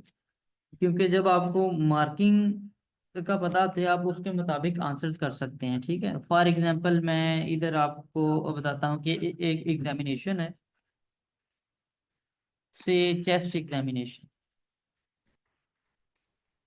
उसमें उनके पास एक की बनी होती है, उसमें देखा होता है, उसमें लिखा होता है कि बच्चे ने इंट्रोड्यूस करवाया, उसका 1 नंबर है। बच्चे ने एक्सप्लेन किया, उसका 1 नंबर है। रेपो डेवलप की है, उसका 1 नंबर है। पेशेंट को एक्सपोज करवाने के लिए बोला है, उसका 1 नंबर है, ठीक है। अब ये देखिए, ये वो वाला है जो कि फॉर एग्जांपल चेस्ट का हो, CVF का हो, GIT का हो, ये इन चीज़ों का इससे ताल्लुक ही नहीं है। जो भी है एग्जाम, जो भी आपके पास सिनेरियो है, ये वो वाले मार्क्स हैं जो कि फिक्स हैं। फिक्स मार्क्स होने का फायदा ये है कि आप ये हर एक सेशन में ये वाले मार्क्स एटलीस्ट 4 to 5 मार्क्स आप वो वाले हैं जो कि आपने रिहर्सल के साथ और अपनी परफॉर्मेंस के साथ आपने वो मार्क्स गेन करने हैं। बाकी रहे बाकी जितने भी मार्क्स हैं वो होंगे आपकी परफॉर्मेंस के और आपके वाइवा क्वेश्चन के, ठीक है। अगेन अगर आपने एंड पे पेशेंट को थैंक्स नहीं पे किया, वो आपका नंबर डिडक्ट हो जाएगा, ठीक है। फॉर एग्जांपल एक बच्चा है जिसने अच्छा परफॉर्म नहीं किया लेकिन उसने एंड पे थैंक्स बोला है, ऑब्वियसली वो ये तो नहीं करेंगे ना कि आपने एग्जामिनेशन अच्छा परफॉर्म नहीं किया तो आपको इसके भी नंबर नहीं देने। इसके नंबर सेपरेट हैं, इंट्रोडक्शन के सेपरेट हैं, आइडेंटिटी के सेपरेट हैं, एक्सपोजर के सेपरेट हैं, और एग्जामिनेशन परफॉर्म करने के नंबर सेपरेट हैं। इसलिए आप कोशिश ये करें कि जो एटलीस्ट आप एग्जाम जो आप मार्क्स फिक्स हैं आप वो वाले जरूर वो लूज ना करें। उसके बाद आते हैं जी कि ये प्रेपरेशन आपने कहाँ से करनी है और कैसे कर सकते हैं। जैसा कि फर्स्ट एड में डीजी प्लेटफॉर्म बोथ ऑनलाइन और कैंपस बेस्ड क्लासेस प्रोवाइड कर रहे हैं। हमारे पास इस तरह ये क्लासरूम है, ये हमारे पास आगे स्टेज है, ये सारे हमारे स्टूडेंट्स बैठे हुए हैं, ठीक है। बिल्कुल इसकी ऑनलाइन स्ट्रीमिंग भी हमारे ऑनलाइन स्टूडेंट्स के लिए अवेलेबल है। ये आइडिया तो आपके लिहाज से बहुत अच्छा होगा कि लो जी हम इधर घर बैठे सारा वो बिल्कुल वही चीज़ें देख रहे हैं जो उधर क्लास में बैठे हुए लोग देख रहे हैं। लेकिन ऑब्वियसली फॉर एग्जांपल हम कहें जी कोई वॉलंटियर है जो सबके सामने आके परफॉर्म करना चाहता है, आप परफॉर्म कर सकेंगे जो आप घर बैठे हुए? ऑब्वियसली आप नहीं परफॉर्म कर सकेंगे। और ये बात ही सारी स्टेज पे आके परफॉर्म करने की है, बोलने की, ये आपकी ये स्पीकिंग है, ये आपकी फ्लुएंसी है और ये आपका कॉन्फिडेंस है जो कि आपको इस एग्जाम से बाहर निकाल सकते।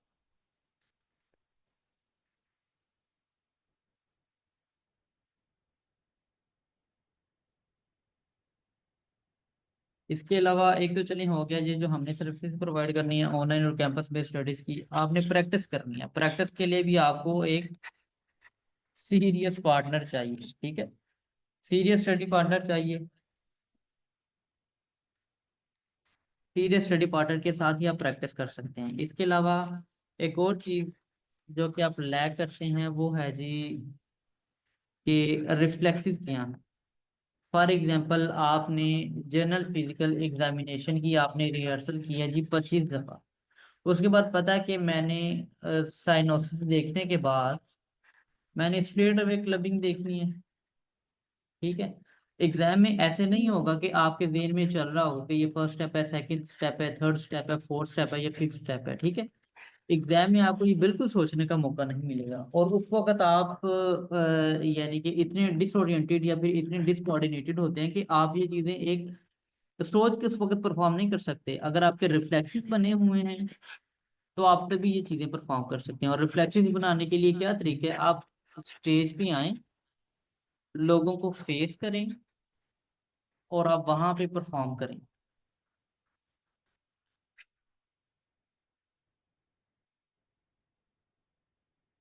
हाँ, उसके बाद इंटरेक्टिव सेशन हैं जी हमारे।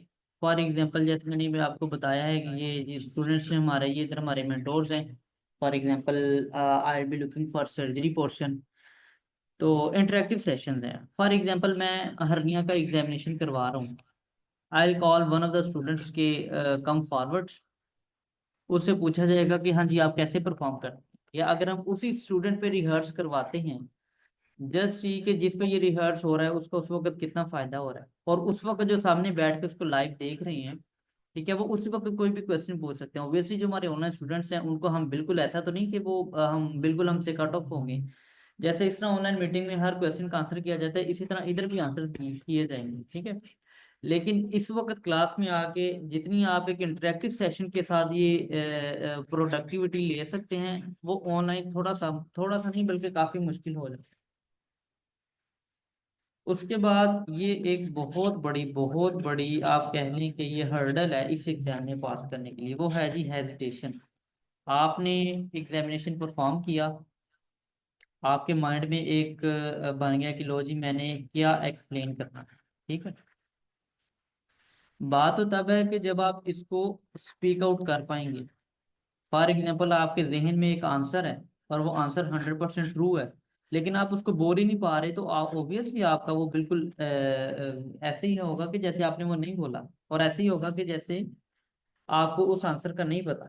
ठीक है, हमारी इतनी रिहर्सल नहीं होती कि हम फ्लुएंटली फ्लुएंटली बोल सकें। ठीक है, ये बोलने की जो हेजिटेशन है, ये आप कह लें कि अगर तो बच्चे पास होते हैं उनमें से मोर देन 85 वो वाले होते हैं जिनकी बोलने की रिहर्सल नहीं होती। ठीक है, एक कोऑर्डिनेटेड वे में वो जो असेस किया होता है उसको प्रेजेंट नहीं कर पाते। Presentation presentation presentation presentation plus confidence. अगर आप कहें कि इस एग्जाम की सक्सेस क्या है, वो है जी प्रेजेंटेशन और आपका कॉन्फिडेंस। ठीक है, आपको जितनी, यानी आप लोगों ने अभी प्रेपरेशन की है, अभी अपनी NRE 1 को पास किया है, आपका नॉलेज एग्जामिनर से कहीं ज्यादा है। ठीक है, नॉलेज वाइज आप एग्जामिनर से हमेशा ही आगे हैं। फॉर एग्जाम्पल एक एग्जामिनर है, वो अगर आप आज एग्जाम लेने आया, वो घर से तैयारी तो नहीं करके आया ना, उसके पास तो वो ही है जो कि उसका बैकग्राउंड नॉलेज है। लेकिन इस वक्त आपका सारा नॉलेज फ्रेश है। फ्रेश नॉलेज होने के बावजूद आप एग्जाम क्यों नहीं पास कर पा रहे? वो आप इसलिए पास नहीं कर पा रहे कि आपकी प्रेजेंटेशन ये पुअर है, इसके अलावा आपकी जो कॉन्फिडेंस है ये पुअर है। और ऑब्वियसली उन्होंने उसी चीज के मार्क्स देने हैं जो कि उनको प्रोवाइड किया जाएगा। अगर आप उनको कॉन्फिडेंस प्रोवाइड करते हैं, आप उनको प्रेजेंटेशन प्रोवाइड करते हैं, आप उनको प्रोडक्ट देते हैं, ठीक है, आप उनको टू द पॉइंट आप उनको आंसर करती हैं, ठीक है, मार्क्स उसी के हैं जो कि आप बोल रहे हैं, जो कि आपके माइंड्स में बात है। चाहे पूरे माइंड में गाइडन या फिर NRE की पूरे लेक्चर हैं, लेकिन अगर आप वो हेजिटेशन की वजह से स्पीक आउट नहीं कर पा रहे, तो इट इज द सेम कि आपको बिल्कुल कुछ भी नहीं पता उसके बारे में।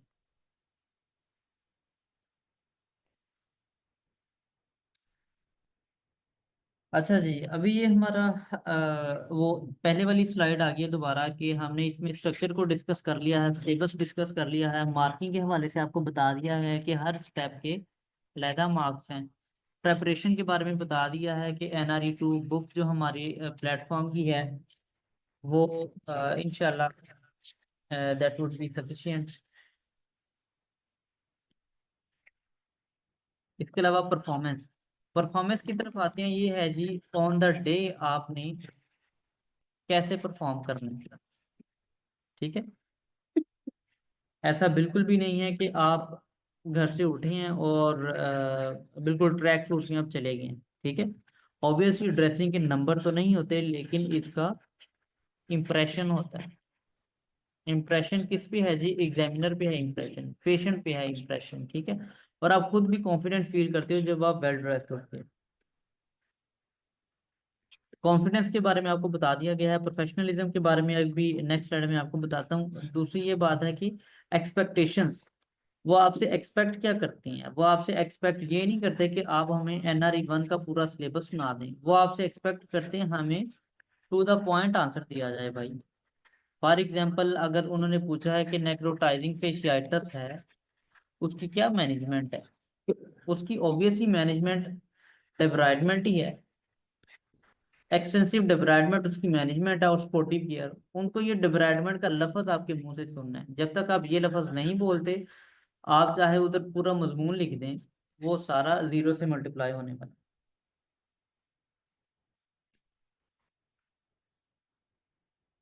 जी अभी आता है जी प्रोफेशनलिज्म क्या चीज है। प्रोफेशनलिज्म से मुराद है कि आप कोई भी एक टास्क है, वो आप कैसे एक प्रो के कैसे कर सकते हैं। फॉर एग्जांपल एग्जामिनेशन है या हिस्ट्री है या जो भी है, प्रोफेशनलिज्म में वो ये देख रहे हैं कि बंदे ने, कैंडिडेट ने अपने आप को इंट्रोड्यूस कैसे करवाया, बंदे ने पेशेंट की डिग्निटी का ख्याल रखा है या नहीं, या फिर उसने इस चीज को ओवरलुक कर दिया। फॉर एग्जांपल एक पेशेंट है, फीमेल पेशेंट है, ठीक है, फीमेल के लिए उसने शेपरॉन के लिए पूछा या नहीं पूछा, फीमेल के लिए उसने एक्सपोजर के लिए किस अंदाज से पूछा। ठीक है, फॉर एग्जांपल डिग्निटी से ये भी मुराद है कि आप हिस्ट्री लेने बैठे हैं और आप कहें जी हाँ जी आपको क्या तकलीफ है। ठीक है, आपने ये लफ्ज यूज किया या आपने पूछा कि हाँ जी आप किस वजह से तशरीफ लाए हैं, ठीक है। आपकी प्रोफेशनलिज्म, आपकी वर्बल लैंग्वेज और ये सारी चीज़ें आप इसने देखना कि आप पेशेंट की डिग्निटी को मेंटेन कर रही हैं या नहीं। उसके अलावा वो आपसे ये एक्सपेक्ट कर रही हैं, और सिंपैथेटिक सॉरी प्रोफेशनलिज्म में ये इंक्लूडेड है कि सिंपैथी आपकी पेशेंट के साथ है या नहीं है। फॉर एग्जांपल वो पेशेंट कह रहा है जी I am in pain, okay, आप उस पेन को ओवरलुक किए करते हुए आप अपना एग्जामिनेशन परफॉर्म करते जा रहे हैं, ये प्रोफेशनलिज्म नहीं है। प्रोफेशनलिज्म ये है कि अगर पेशेंट ने पेन का बोला है, आप उससे पूछें कि जी आपको एनाल्जेसिक या पेन किलर चाहिए, ठीक है। पेशेंट ने कहा है कि लो जी, वो हिस्ट्री देते हुए वो कह रहा है कि my father died last year, ठीक है। इस पे आप कह दे चलिए ठीक है, ये प्रोफेशनलिज्म नहीं है। प्रोफेशनलिज्म ये है कि फॉर एग्जांपल उसने बोला है कि my father died last year, आप उसी वक्त रिस्पॉन्स में कहें so sorry to hear bad, so sorry to hear the loss, ठीक है। ये चीज़ है जो कि सिंपैथी को शो करती, ठीक है। उसके अलावा एट द एंड आपने बहुत अच्छा एग्जामिनेशन परफॉर्म किया है जी, आपने बहुत अच्छा परफॉर्म किया है, ठीक है। लेकिन एट द एंड आपने पेशेंट को कवर अप नहीं किया, एट द एंड आपने पेशेंट को थैंक्स पे नहीं किया, ठीक है। एट द एंड पेशेंट ने आपने पेशेंट को ये नहीं कहा जी आपका बहुत शुक्रिया, क्योंकि एग्जाम तो हमारा सारा उर्दू में ही होगा, ठीक है। एट द एंड आपने ये नहीं किया कि आपके तावन का शुक्रिया, ठीक है। आपने पेशेंट को कवर नहीं किया, आपने पेशेंट को ये नहीं पूछा जी कि ड्रेसअप होने के लिए मैं आपकी हेल्प कर दूं, ठीक है।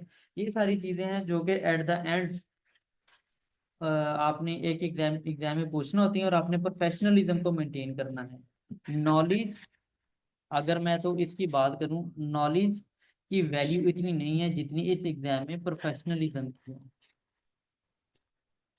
आप इंशाल्लाह अभी जैसे अभी पोस्ट ग्रेजुएशन में आएंगे, या आप मजीद पोस्ट ग्रेजुएशन से related exam, for example IMM है या पार्ट 2 है, अब बस आप ये समझें कि आपका दौर नॉलेज से ज़्यादा, अब आपका दौर स्टार्ट हो गया है जी प्रैक्टिकल का, ठीक है। प्रैक्टिकल में सारी की सारी जो आपकी वो बेस है वो प्रोफेशनलिज्म पे है। प्रोफेशनलिज्म में आपने सिंपैथी को ध्यान में रखना है, पेशेंट की डिग्निटी को आपने बिल्कुल नहीं भूलना। आपने हमेशा, आपके माथे पे नहीं लिखा होगा कि आप डॉक्टर हैं, ठीक है, या आप पेशेंट ने आपका ओवरऑल पे नहीं पढ़ना कि आप डॉक्टर हैं। आपको खुद बताना है कि मैं डॉक्टर हूँ, और मैं ये वाला डॉक्टर हूँ, और ये मैं इस टीम के साथ काम कर रहा हूँ, और मैंने आपके साथ क्या करना है। अच्छा, उसके बाद एक बहुत ज़रूरी जो हमारे पास अब लास्ट स्लाइड होगी, वो है जी कि वो एक्सपेक्ट आपसे क्या कर रही हैं, ठीक है।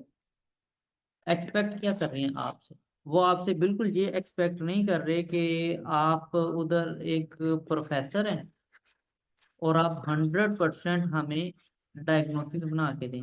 वो आपसे ये नहीं एक्सपेक्ट कर रहे, वो आपसे ये नहीं एक्सपेक्ट कर रहे कि ये पेशेंट है, वो सीसीयू में है, और आप बताएं जी कि इसको जो आइनोट्रोपिक सपोर्ट है वो कितनी और किस डोज में जानी है। वो आपसे ये बिल्कुल एक्सपेक्ट नहीं कर रहे। वो आपसे सिर्फ और सिर्फ, जैसे मैंने बताया, एक्सपेक्ट कर रहे हैं प्रोफेशनलिज्म।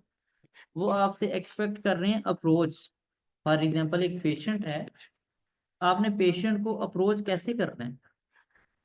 आपने क्या बिल्कुल स्ट्रेट अवे खुद उसकी शर्ट उतारना शुरू कर देते हैं कि भाई मैंने आपका एग्जामिनेशन करना है। या अगर वो पेशेंट कह रहे हैं मुझे पेन हुए जा रही है, और आप एग्जामिनेशन परफॉर्म करते जा रही हैं, ये चीज़ें बिल्कुल एक्सेप्टेबल नहीं है। और यही उन्होंने आपसे ये डिमांड कर रहे हैं कि आप एक एज अ डॉक्टर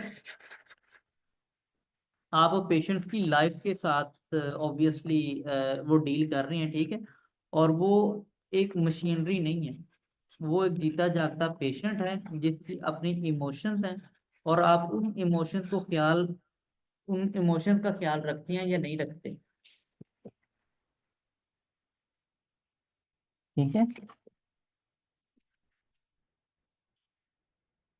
दूसरी चीज जो मैंने आपको बताई थी कि वो और आपसे क्या एक्सपेक्ट करते हैं, वो आपसे एक्सपेक्ट करते हैं टू द पॉइंट आंसर, ठीक है।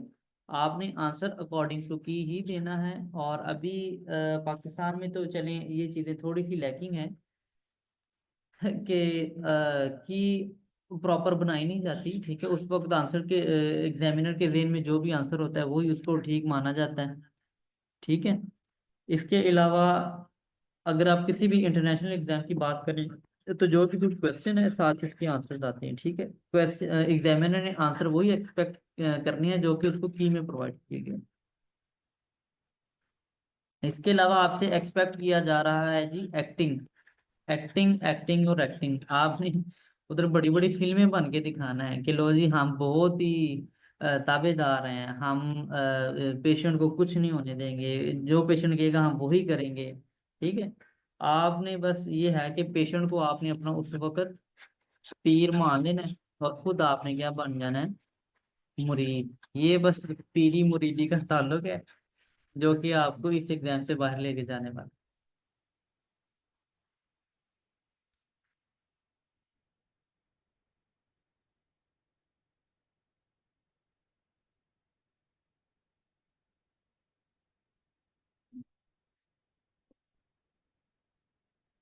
तो चलें जी, ये एक्सपेक्टेशंस के बारे में आपको बताया गया है कि वो आपसे चाहते क्या हैं। ये चीज़ें आपने सारी जहन में रखनी है। ये लेक्चर दोबारा अपलोड भी हो जाएगा। जिस पोर्शन को आपने दोबारा सुनना होगा वो आप ज़रूर गो थ्रू करें। अभी कुछ क्वेश्चंस है तो वो हम आंसर कर लेते हैं। अभी मैं देख लूँ कि अभी कोई और स्लाइड तो नहीं रहेगी हमारी। हाँ, अब ये एक बहुत ही एक इम्पोर्टेंट स्लाइड है, पहले ये गो थ्रू कर लेते हैं उसके बाद क्वेश्चंस की तरफ आते हैं। तो जी FAQs क्या हैं जी आप लोगों के? लो जी, फियर अंडरस्टैंडिंग द क्वेश्चंस। ठीक है, फॉर एग्जांपल ये एक स्टेशन पड़ा हुआ है, आपने वो पढ़ना शुरू किया है। ठीक है, जो पहला मिनट है ना, 1 मिनट, उसने सारा ये डिटरमिन करना है कि आपका स्टेशन कैसा जाएगा। ठीक है, उस पे आपने अपने आप को डिसाइड कर लेना है कि मैंने वेरिकोज वेन्स का एग्जाम करना है, मैंने हर्निया का एग्जामिनेशन करना है, या मैंने हाइड्रोसील का एग्जामिनेशन करना है। ठीक है, जो भी स्टेटमेंट है आप उसको प्रॉपरली टाइम पे उसको समझें और उसके मुताबिक आप आगे परफॉर्म करें। अच्छा, आपसे मिस्टेक्स क्या हो सकती हैं इस एग्जाम में? जो मिस्टेक्स है ना वो आपकी तभी होंगी जब आप पैनिक होंगे, पैनिक होने से आप मिस्टेक्स करेंगे। ठीक है, सिर्फ एक यही वजह है जो कि आपको अगर मिस्टेक होने से बचा सकती है, वो है जी कि आपने पैनिक नहीं होना और आप बहुत ज़्यादा अपनी मिस्टेक्स कम कर सकते हैं। अच्छा, एक क्वेश्चन अक्सर पूछा जाता है कि फॉर एग्जांपल लो जी 6 मिनट है जी, 6 मिनट में क्या हम अपना एग्जामिनेशन कंप्लीट कर लेंगे या नहीं? ठीक है, एग्जाम कंप्लीट करने की भी एक्सपेक्टेशन आपसे नहीं है, लेकिन ये चीज़ क्या शो करेगी कि आपके रिफ्लेक्सेस नहीं है। ठीक है, आपके जब रिफ्लेक्सेस नहीं होंगे आप एग्जामिनेशन कंप्लीट नहीं कर पाएंगे। ठीक है, वो आपसे ये बिल्कुल नहीं चाहते कि लो जी ये एग्जामिनेशन जितना हमने टाइम आपको बताया उसमें कंप्लीट करें ही करेंगे। ठीक है, लेकिन इसका इनडायरेक्ट ये एविडेंस उनको मिल जाता है कि लो जी इस बच्चे की तैयारी नहीं है और इसके रिफ्लेक्सेस नहीं है जिसकी वजह से ये एग्जाम अपना कंप्लीट नहीं कर पाया। ठीक है, उसके अलावा आपसे जो चीज़ें अब आपसे पूछते हैं कि लो जी डेफिशिएंसीज क्या हैं। ठीक है, डेफिशिएंसीज आपकी सिर्फ और सिर्फ लैक ऑफ रिफ्लेक्सिस रह जाती है आप।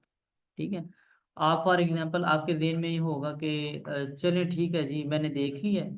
ठीक है, और मैं परफॉर्म कर लूँगा या मैं परफॉर्म कर लूँगी, ऐसी नहीं है बात। ठीक है, ये रिहर्सल के साथ रिफ्लेक्सिस के साथ ये एग्ज़ाम निकलता है। ये एग्ज़ाम ऐसे नहीं निकलता कि मैं जेहन में एक इमेज बना लूँ कि हाँ जी मेरा ये एग्ज़ाम निकल जाएगा।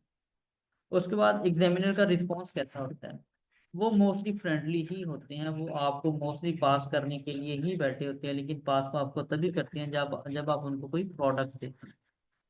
चुप रहने से वो बिल्कुल पास नहीं कर पाएंगे। अच्छा, उसके बाद आती है मार्जिनल, वो आपको पास या फेल करते हैं। मैंने जैसे बताया है कि आपको वो पास करने के लिए बैठे हैं। फॉर एग्जांपल आप ये सारा स्टेशन है जी, आप ये पूरी मंजिल अच्छी तरह परफॉर्म कर रहे हैं। ठीक है, एट द एंड आप स्टम्बल अप कर, ठीक है, तो ऐसा नहीं है कि वो आपको जो एक छोटी सी डेफिशिएंसी है उस पे आपके सारे स्टेशन को वो फेल कर दें, ऐसी बात नहीं है। ओवरऑल आपका रिस्पॉन्स देखा जाता है कि ओवरऑल इस बच्चे ने कैसे परफॉर्म किया है, और अगर तो ग्रेस मार्क्स देने की जरूरत हो तो वो भी प्रोवाइड कर दिए जाते हैं। लेकिन ऑब्वियसली इस लेवल पे आके आप बिल्कुल इस चीज में नहीं होते कि हमें ग्रेस मार्क्स मिलेंगे। आपने जो परफॉर्म करना है, आप क्यों इस चीज में रहें जी कि चलिए हम थोड़ा सा कम परफॉर्म करते हैं तो हमें ग्रेस मार्क्स मिल जाएंगे, ये वाली ना ही कभी थॉट अब आपके जहन में आनी चाहिए, और ना ही इस चीज को अपने जहन में रख के कोई एग्जामिनेशन परफॉर्म करना है। अगेन, आंसर्स आपके अकॉर्डिंग टू की होने चाहिए। अकॉर्डिंग टू की से मुराद है आपके सारे जितने भी आंसर्स हैं वो टू द पॉइंट होने चाहिए। अच्छा, नेक्स्ट आपसे पूछा जाता है जी मैंडेटरी स्टेशन के बारे में। मैंडेटरी स्टेशन बीएलएस से हो सकता है, ठीक है। मैंडेटरी स्टेशन के लिए आपने अपने रिफ्लेक्सेस को इम्प्रूव करना है। वर्कशॉप हमारे साथ जो भी होंगी वो आप अटेंड करें, ठीक है। और ये है कि एग्जाम को जो भी क्वेश्चन है उसको प्रॉपरली समझें कि वो क्या आपसे वो पूछ रही हैं, वो आपसे क्वेश्चन क्या कर रही हैं, इन चीज़ों पे आप ज़्यादा फोकस करें, ठीक है। बीएलएस के हवाले से जो आपसे अक्सर क्वेश्चन पूछे जाते हैं वो यही हैं कि फॉर एग्जांपल एक स्टेशन है, ठीक है, उसमें उन्होंने बीएलएस के बारे में कह दिया कि लो जो एक पेशेंट है, ठीक है, वो अनकॉन्शियस है, और उधर साथ स्टेटमेंट दी होगी कि the patient has been assessed, he is BP less and pulse less and perform BLS, ठीक है। अब जैसे उन्होंने बता दिया कि पेशेंट बीपी लेस है और पल्स लेस है, ठीक है, आप इस पे टाइम जाया ना करें कि आप खुद उसका ब्लड प्रेशर और खुद उसकी पल्स लें, ठीक है। जो उन्होंने ऑर्डर दिया हो वो परफॉर्म करें, ठीक है। इसके अलावा पूछा जाता है जी कि जो बीएलएस है उसमें आपने कॉम्प्रेशंस क्या रखनी है, ठीक है। आपको प्रॉपर एक वर्कशॉप करवाई जाएगी, ठीक है। उस वर्कशॉप में आपको जैसे अभी मैंने बताया कि 100 to 20 कॉम्प्रेशंस पर मिनट इस स्पीड के साथ आपने चेस्ट को प्रेस करना होगा, ठीक है। इसकी प्रॉपर वर्कशॉप करवाई जाएगी। Do attend that workshop. और अगर आप कहें कि वर्कशॉप अटेंड किए बगैर मैं जस्ट वीडियोस देख के ये बीएलएस को उसको ग्रैब कर लूंगा, तो ऐसी बात नहीं है।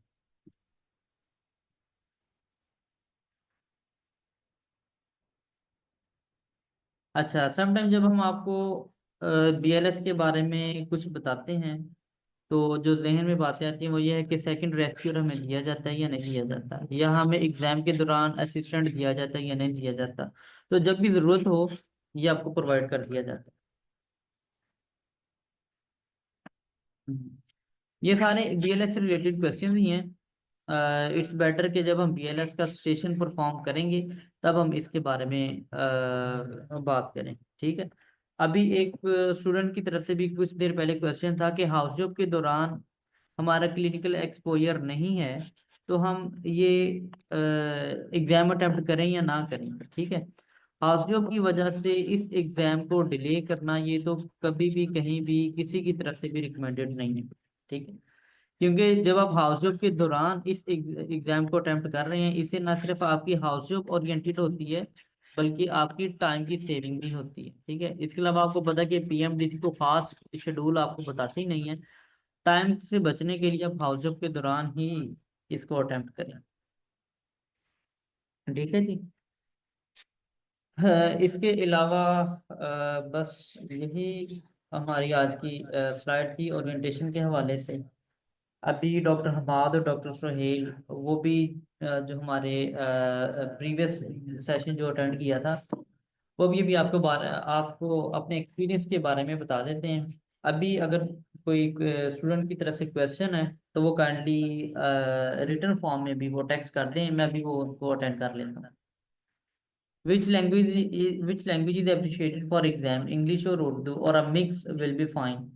जहां तक बात है कि आपने पेशेंट के साथ कम्युनिकेट करना है वो तो ऑब्वियसली उर्दू है, और जब आपने प्रेजेंट करना है, जब आपने क्वेश्चन आंसर करना है वो इंग्लिश ही बेहतर होगी। बुक के बारे में पूछा जाएगा जी, बुक इंशाल्लाह 27 या 28 को आपको अवेलेबल होगी बुक इंशाल्लाह। इसके अलावा हाँ जी, दोबारा बुक के बारे में पूछा जा रहा है। अच्छा डॉक्टर सोहेल, आप अभी लाइव हैं हमारे साथ?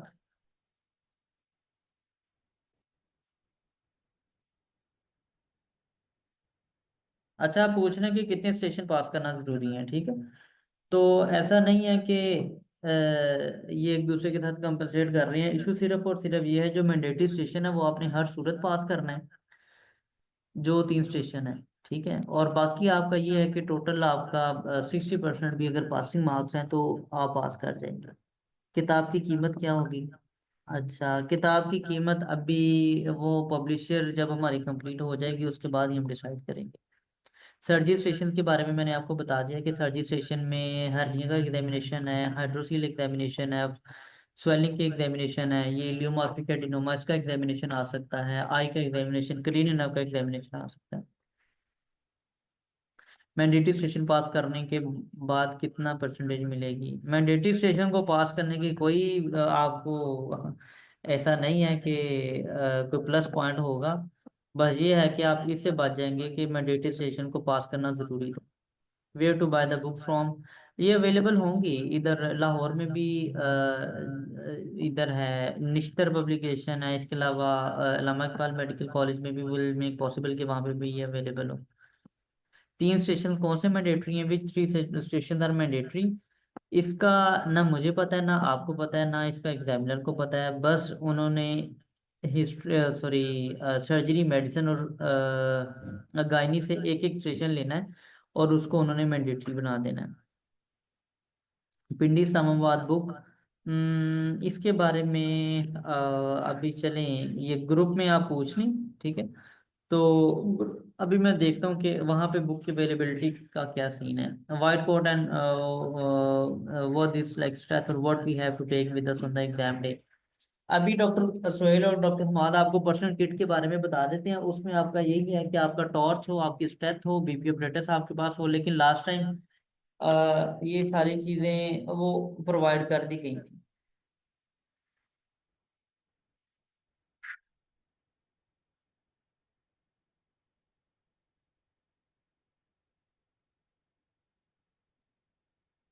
एग्जामिनेशन प्रोसीजर ऑफ रजिस्ट्रेशन, जी इसकी बस वो रिहर्सल ही है, और इसकी रिहर्सल स्टेशन वो उधर कैंपस में भी करवाई जाएगी।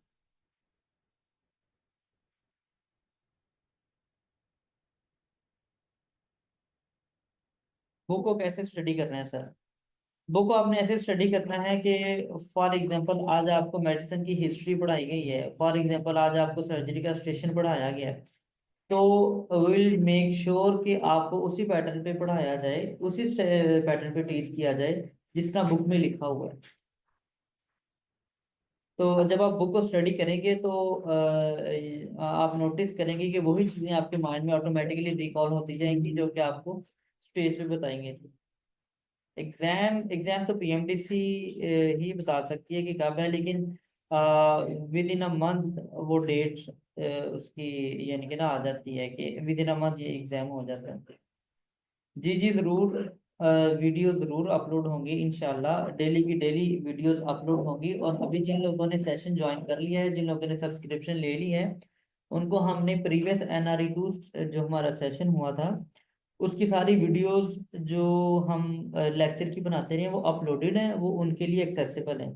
आप भी अगर अभी सेशन बुक करवाते हैं, एक तो आपको डिस्काउंट भी मिल जाएगा और आपको इस बात का भी आइडिया हो जाएगा जो हमारा पिछला स्टेशन था, पिछला सॉरी NRE2 का सेशन था, उसमें हमारी अरेंजमेंट क्या थी।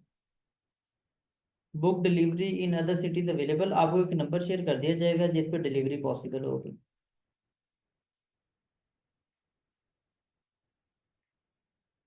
कितने मंथ का कोर्स? मंथ नहीं भाई, वीक्स का पूछे ना। It would not be more than 3 weeks. Classes इंशाल्लाह हमारी 1 जनवरी से स्टार्ट हो जाएंगी।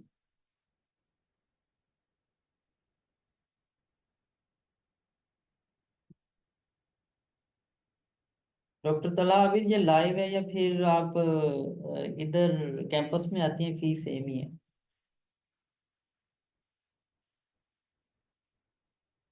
अच्छा डॉक्टर सोहेल, आप अवेलेबल हैं अभी? अकेडमी की लोकेशन आपको ग्रुप में शेयर कर दी जाएगी। ये लाहौर में भेकेवाल मोड़ का पता होगा आप लोगों को, ठीक है? वहाँ पे ही है, फ्यूचर लर्निंग सेंटर के नाम से अकेडमी है। तो ये वही कैंपस होगा हमारा। लोकेशन ग्रुप में शेयर कर दी जाएगी। एक्सपेक्टेड एग्जाम डेट आप ये है कि NRE 1 के आफ्टर 1.5 मंथ ऑलमोस्ट वो डेट रखी जाती है। जी जी, आपको सब्सक्रिप्शन भी इसी पैकेज में ही मिलेगी। ऐसा नहीं है कि सब्सक्रिप्शन सेपरेट बाय करना पड़ेगी। जो ये स्टूडेंट्स सेशन एनरोल कर रहे हैं उनके लिए ईच एंड एवरीथिंग अवेलेबल है। ईच एंड एवरीथिंग से मुराद है कि जो हमारे प्रीवियस लेक्चर्स हैं वो, और जो अपकमिंग लेक्चर्स तो भी अपलोडेड हैं ड्यूरिंग सेशन, वो भी उनके लिए एक्सेसिबल और अवेलेबल होंगे। देखें जी, Dr. A.A, जो आप इसका हमसे अल्टरनेट पूछ रही हैं ना कि कैंपस अगर आप नहीं आ सकते, BLS online is a problematic. अब इसका कोई अल्टरनेट सोल्यूशन तो ना ही है और ना मैं बता सकता हूँ। बेहतर तो यही है कि किंग एडवर्ड मेडिकल यूनिवर्सिटी में इंशाल्लाह करवाया जाएगा। हमारी यही कोशिश होगी जैसे हमने लास्ट टाइम करवाया था। लेकिन अगर आप फिर भी नहीं आ सकते तो आप फिर घर में ही किसी के ऊपर प्रैक्टिस कर लें। लेकिन प्रैक्टिस जरूर करें। ये चीजें प्रैक्टिस के साथ और रिफ्लेक्सेस के साथ ही आती हैं। जी जी, ऑफलाइन वालों को भी ऑनलाइन चीजें मिल सकती हैं।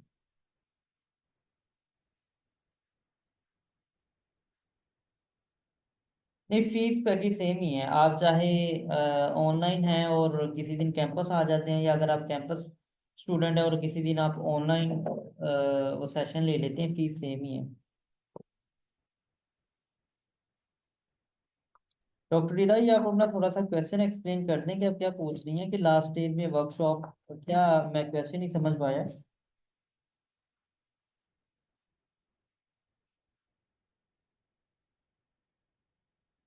सर मैंने 2 ईयर NRE 1 की सब्सक्रिप्शन ली हुई है। क्या NRE 2 की वीडियोस वहीं पर मिल जाएंगी, और इस कंडीशन में फीस कितनी होगी? NRE 2 का जो पैकेज है वो सेपरेट ही है। इसका NRE 1 से कोई खास रिलेशन नहीं है। NRE 2 का जो पैकेज है, NRE 2 की सब्सक्रिप्शन है, that is separate from all other package.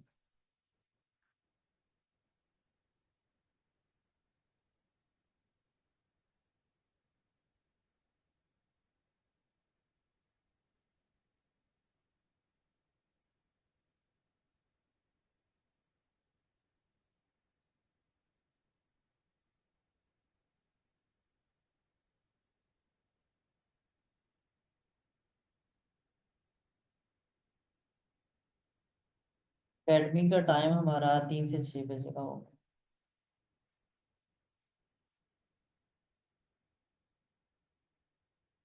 हाँ जी, एग्जामिनेशन के लिए उधर आप इवन टाइम से पहले भी आ सकते हैं। टाइम से पहले आके आप कोई अपना ग्रुप बना लें, ठीक है? कोई अपना पूरे सेशन के लिए पार्टनर चूज कर लें जिसके साथ आप रिहर्स कर सकें।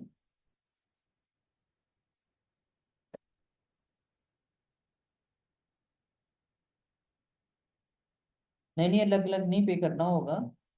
जो ऑफलाइन है या ऑनलाइन है, वो एक ही फीस है, कोई ऐसा नहीं है। फॉर एग्जांपल, मैंने जैसे पहले बताया ना कि अगर एक स्टूडेंट ऑनलाइन सेशन लेना चाहता है और अगर वो किसी दिन ऑफलाइन आता भी है, तो ऐसा नहीं है कि उससे सेपरेट चार्ज किया जाएगा। या अगर कोई ऑफलाइन है तो ऐसा नहीं है कि उनको कुछ चीज़ें कम कर दी जाएंगी जो कि ऑनलाइन स्टूडेंट्स को प्रोवाइड की जा रही हैं।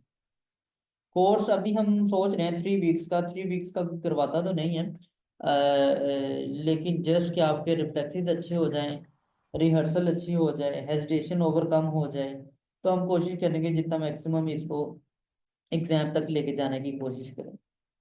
कैंपस की लोकेशन ये ग्रुप में मैं अभी शेयर कर देता हूँ।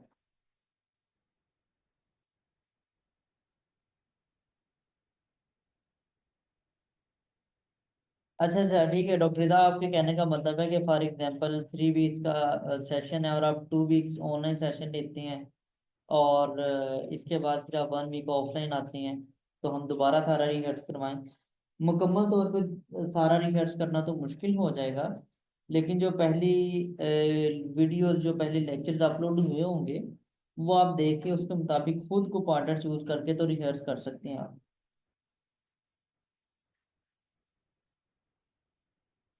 और इसके अलावा मैं एक और बात ये बता दूं। अच्छा चलिए, अभी हम रिकॉर्डिंग ऑफ कर रहे हैं इसकी।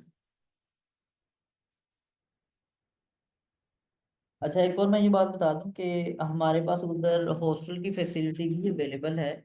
और हॉस्टल के लिए जो कांटेक्ट नंबर है वो भी पहले ग्रुप में शेयर कर दिया गया है। हॉस्टल के लिए आप उनसे कांटेक्ट कर सकते हैं।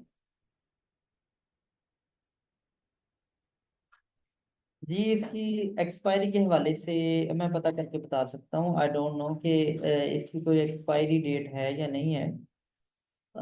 वैसे होती तो है, हर एग्जाम की होती है कि आपने इतनी देर में पार्ट 2 अटेम्प्ट करना होता है। तो खैर, इसके बारे में मैं पता करके, आप ऐसा करें, ये ना ग्रुप में क्वेश्चन पूछ लीजिएगा, उसमें इसका आंसर कर दिया जाएगा।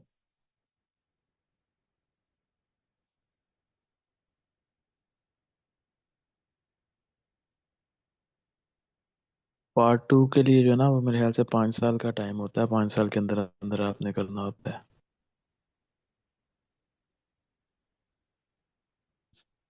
चलिए, अभी ये इसने बताया कि 5 साल का टाइम होता है। चलिए ठीक है जी। ये लोग thank you for adding information.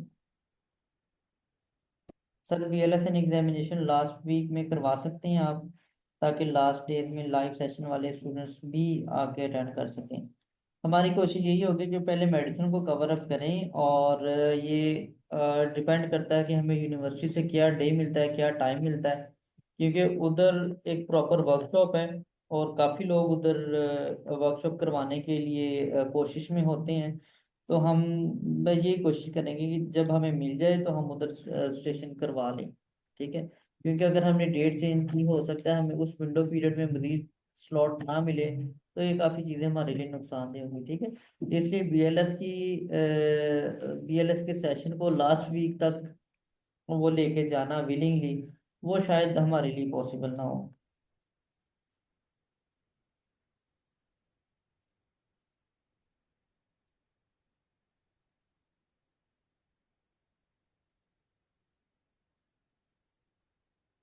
ये ऑब्वियसली स्टेप 1 देना होगा, लेकिन आप लोग ऐसा क्यों सोच रहे हैं कि 5 साल तक नहीं देना?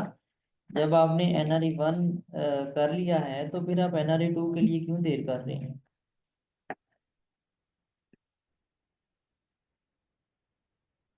जी ज़रूर, आप प्रैक्टिस के लिए ज़रूर आएँ, क्योंकि ये एग्ज़ाम ही इस तरह का है कि इस एग्ज़ाम की प्रेपरेशन के लिए आपको घर से बाहर निकलना पड़ता है। यानी कि घर से बाहर निकलने से मुराद कि आपको एक स्टडी पार्टनर, आपको एक ऐसा पार्टनर चाहिए जो रिहर्स कर सके और जो आपकी मिस्टेक्स को पॉइंट आउट कर सके। Doctor Suhail and doctor Hamad, are you available? जी जी सर, मैं इधर ही हूँ। अच्छा अच्छा, आप डॉक्टर हमाद हैं या डॉक्टर सुहेल? डॉक्टर हमारा टाइम पीरियड वाला मैंने आंसर मैंने ही किया था। मैं अच्छा भी अच्छा अच्छा, सही। अवेलेबल हूँ। अभी मैं बस आपकी डिस्कशन सुन रहा था। सेशन माशाल्लाह अच्छा रहा, लेकिन काफ़ी ज़्यादा लंबा हो गया। लेकिन खैर, बच्चों ने इंटरेस्ट लिया इस चीज़ में, एंड अप्रिशिएट चलिए, देम। अगर तो बच्चे हमारे पास अवेलेबल रहे हैं, तो अगर सेशन लंबा भी हो गया, इट मीन्स अगर इंफॉर्मेटिव है, तो बच्चे हमारे साथ हैं ना। जी जी, बिल्कुल ऐसे ही है। जी एग्जैक्टली, मैं यही चीज़ कह रहा हूँ कि बच्चे माशाल्लाह अप्रिसिएशन डिजर्व करते हैं कि इतनी देर से ये सेशन ले रहे हैं, और मतलब सीरियस हैं इस चीज़ के बारे में। हम्म। अच्छा, पर्सनल किट के बारे में वो किसने स्लाइड बनाई हुई थी? डॉक्टर हमाद आपकी थी शायद। जी जी सर, मेरी है। सही, आप शेयर करके ना पर्सनल किट के बारे में जस्ट एक दफा बता दें बच्चों को। जी, आप वो ज़रा कीजिएगा, मैं करता हूँ।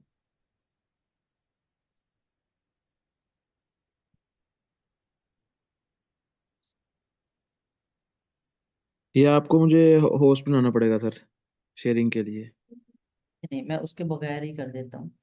अच्छा, चलें, आप करें स्क्रीन शेयर। आप ओपन कर लें, आपके पास होगी ना। मुझे ढूंढना था, मतलब आप कर लें, ओपन हो जाएगी।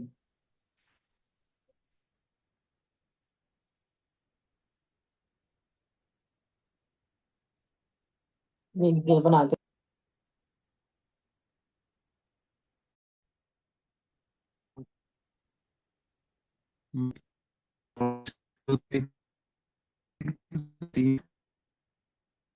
होटल ले सकते हैं किसी किस्म की मतलब सही है।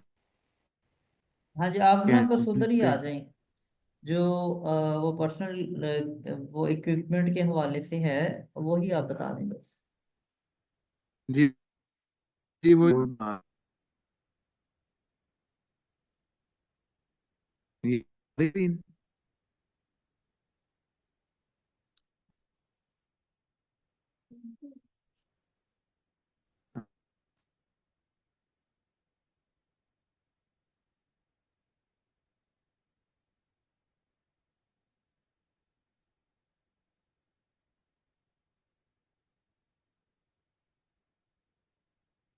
जी डॉक्टर हमाद। मेरी आ रही है। हाँ जी, आवाज़ आ रही है आपकी, लेकिन क्लियर नहीं है। लेके जानी है उसमें BP apparatus, stethoscope, thermometer, hammer, tuning fork, measuring tape, torch, toothpicks, beaded pins, cotton fragrance solution, sugar. ये जो तीन चीजें हैं ना, cotton fragrance solution, sugar solution, ये जब आप यूज करने लगते हैं तो एग्जामिनर आपको रोक देता है। लेकिन जो इशिहारा चार्ट है ये आपने लाजमी लेके जाना है। ये लाजमी जो है ना, एग्जामिनर अगर आ जाए तो ये जरूर परफॉर्म करवाते हैं। और कैंडीज वगैरह, च्युइंगम वगैरह, इस तरह की चीजें भी बिल्कुल नहीं यूज करवाते। अगर हो भी तो वो आपको रोक देते हैं। और आपने कोशिश करनी है कि ये सारी चीजें जो है, कोई एक बैग मिलता है इनके लिए, उसमें लेके जानी है।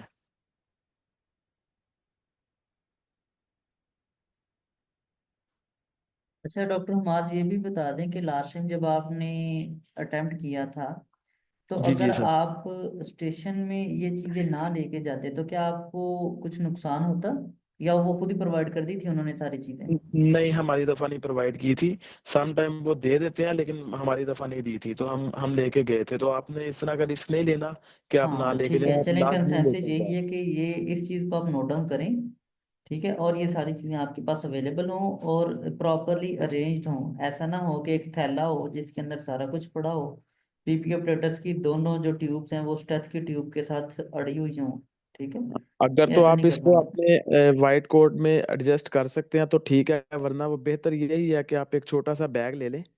वो आपको जो है ना, अनारकली में ये म्यू हॉस्पिटल के करीब जो ना, तो उसमें ले जाइए। अच्छा, एक और बात आपने ये ध्यान में रखनी है, जो आपका थर्मामीटर है ना, वो होना चाहिए बीप वाला, यानी कि जो 1 मिनट के साथ बीप करता है, ठीक है, क्योंकि जब आप एग्जाम कर रहे होते हैं तो आपको ये ज़हन में नहीं रहता कि आपने थर्मामीटर लगाया और आपने उसको निकालना है। फॉर एग्जांपल अगर मैं बात करूं, मैं एक दफ़े की तरह स्टेशन, बीप वाला हो तो ज्यादा बेहतर है। उसका ये है कि कम से कम आपको याद रहेगा। हाँ वो वो एक बीप मिनट कर के जाता है बाद, ना, तो हाँ आपको जी, वो पता चल बीप कर जाता है, जाता है तो आप ठीक उसको है। निकाल लेते हैं। वरना यही होता है कि वो हम लगा देते हैं और बाद में भूल जाते वाह, हैं कि चलिए मैं थर्मामीटर मैं लगाया अपना है। एक वो शेयर करता हूँ। इसी तरह मैं एक स्टेशन वो मैंने अटेम्प्ट करना था, मैंने जब उसकी आर्मपिट में थर्मामीटर रखना चाहा ना, उसके अंदर पहले ही पड़ा हुआ था। जो मेरे से पहले वाला था वो भूल गया था, और वो उसने उधर ही रख दिया था, ठीक है। अगर वो बीप वाला होता तो उसको वो उसकी बीप सुनाई देनी थी और उसने उधर नहीं रखना था। हाँ जी। हाँ जी, हमारे लेवल ड्रेसिंग पे में ना सर आप ये ड्रेस पैंटी पहने, ड्रेस शर्ट पहने, ठीक है, और बेल्ट और शूज ये प्रॉपरली, शूज प्रॉपरली पॉलिश्ड हों, ठीक है। टाई लगाने की जरूरत नहीं है क्योंकि वो एग्जामिनेशन में हिंडर करती है।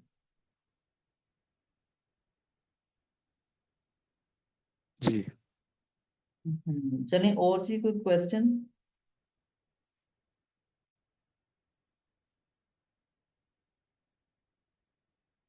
चलें, आप ना डॉक्टर हमाद की स्क्रीन शेयरिंग ऑफ कर दें अपनी।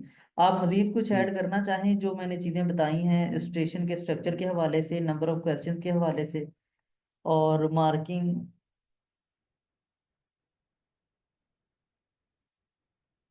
नहीं, आई थिंक सर मेरे ख्याल से आपने सारा कुछ स्टेशन है ना ये, 7 स्टेशन जो है वो मेडिसिन होंगे, 7 जो है जनरल सर्जरी से, सर्जरी एंड लाइट से, 2 पीड से, 2 गायनी से, 1 ऑप्थेल्मोलॉजिस्ट और 1 ईएनटी है। स्टेशन तो उसके बारे में हमें नहीं पता, वो हमें वहीं पे जाके पता चलेगा। सर्जरी का भी इसी तरह 7 स्टेशन में से कोई भी एक स्टेशन मैंडेटरी हो सकता है, वो डॉक्टर हमें नहीं हुमाद, पता। आप अपने फोन को लैंडस्केप पे रखें ना। एक सेकंड जी, अब ठीक है? हाँ जबरदस्त।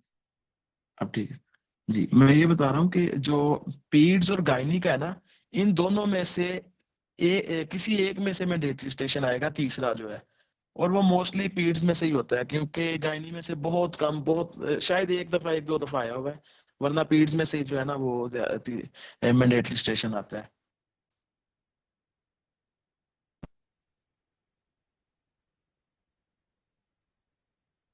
सही। जी सर।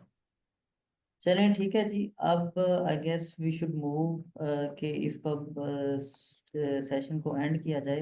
अभी भी कोई क्वेश्चन अगर पूछना चाहते हैं, we are here to answer.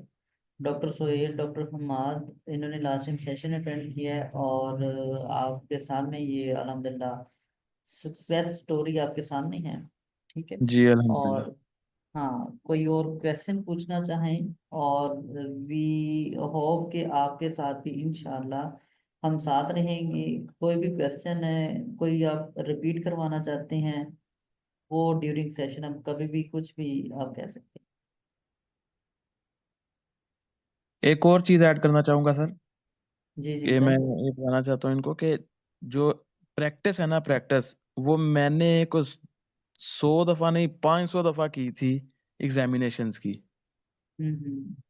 और उसका जब तक आप सेल्फ एनालिसिस नहीं करते, या आप किसी को नहीं कहते कि मुझे यार देखो मैं सही कर रहा हूँ कि नहीं कर रहा, वो आप एग्जाम में जाके नहीं उसको कर सकते।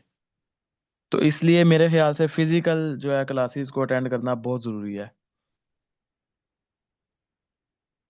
जी ठीक है। बच्चों की मजबूरी भी ठीक है कि जो कोई हाउस जॉब कर रहा है, फॉर एग्जांपल हाँ आउट ऑफ जी। लाहौर, या इवन जैसे कुछ स्टूडेंट्स है वो बीबीएस में भी हाउस जॉब कर रहे हैं, उनके लिए आना तो पॉसिबल नहीं है।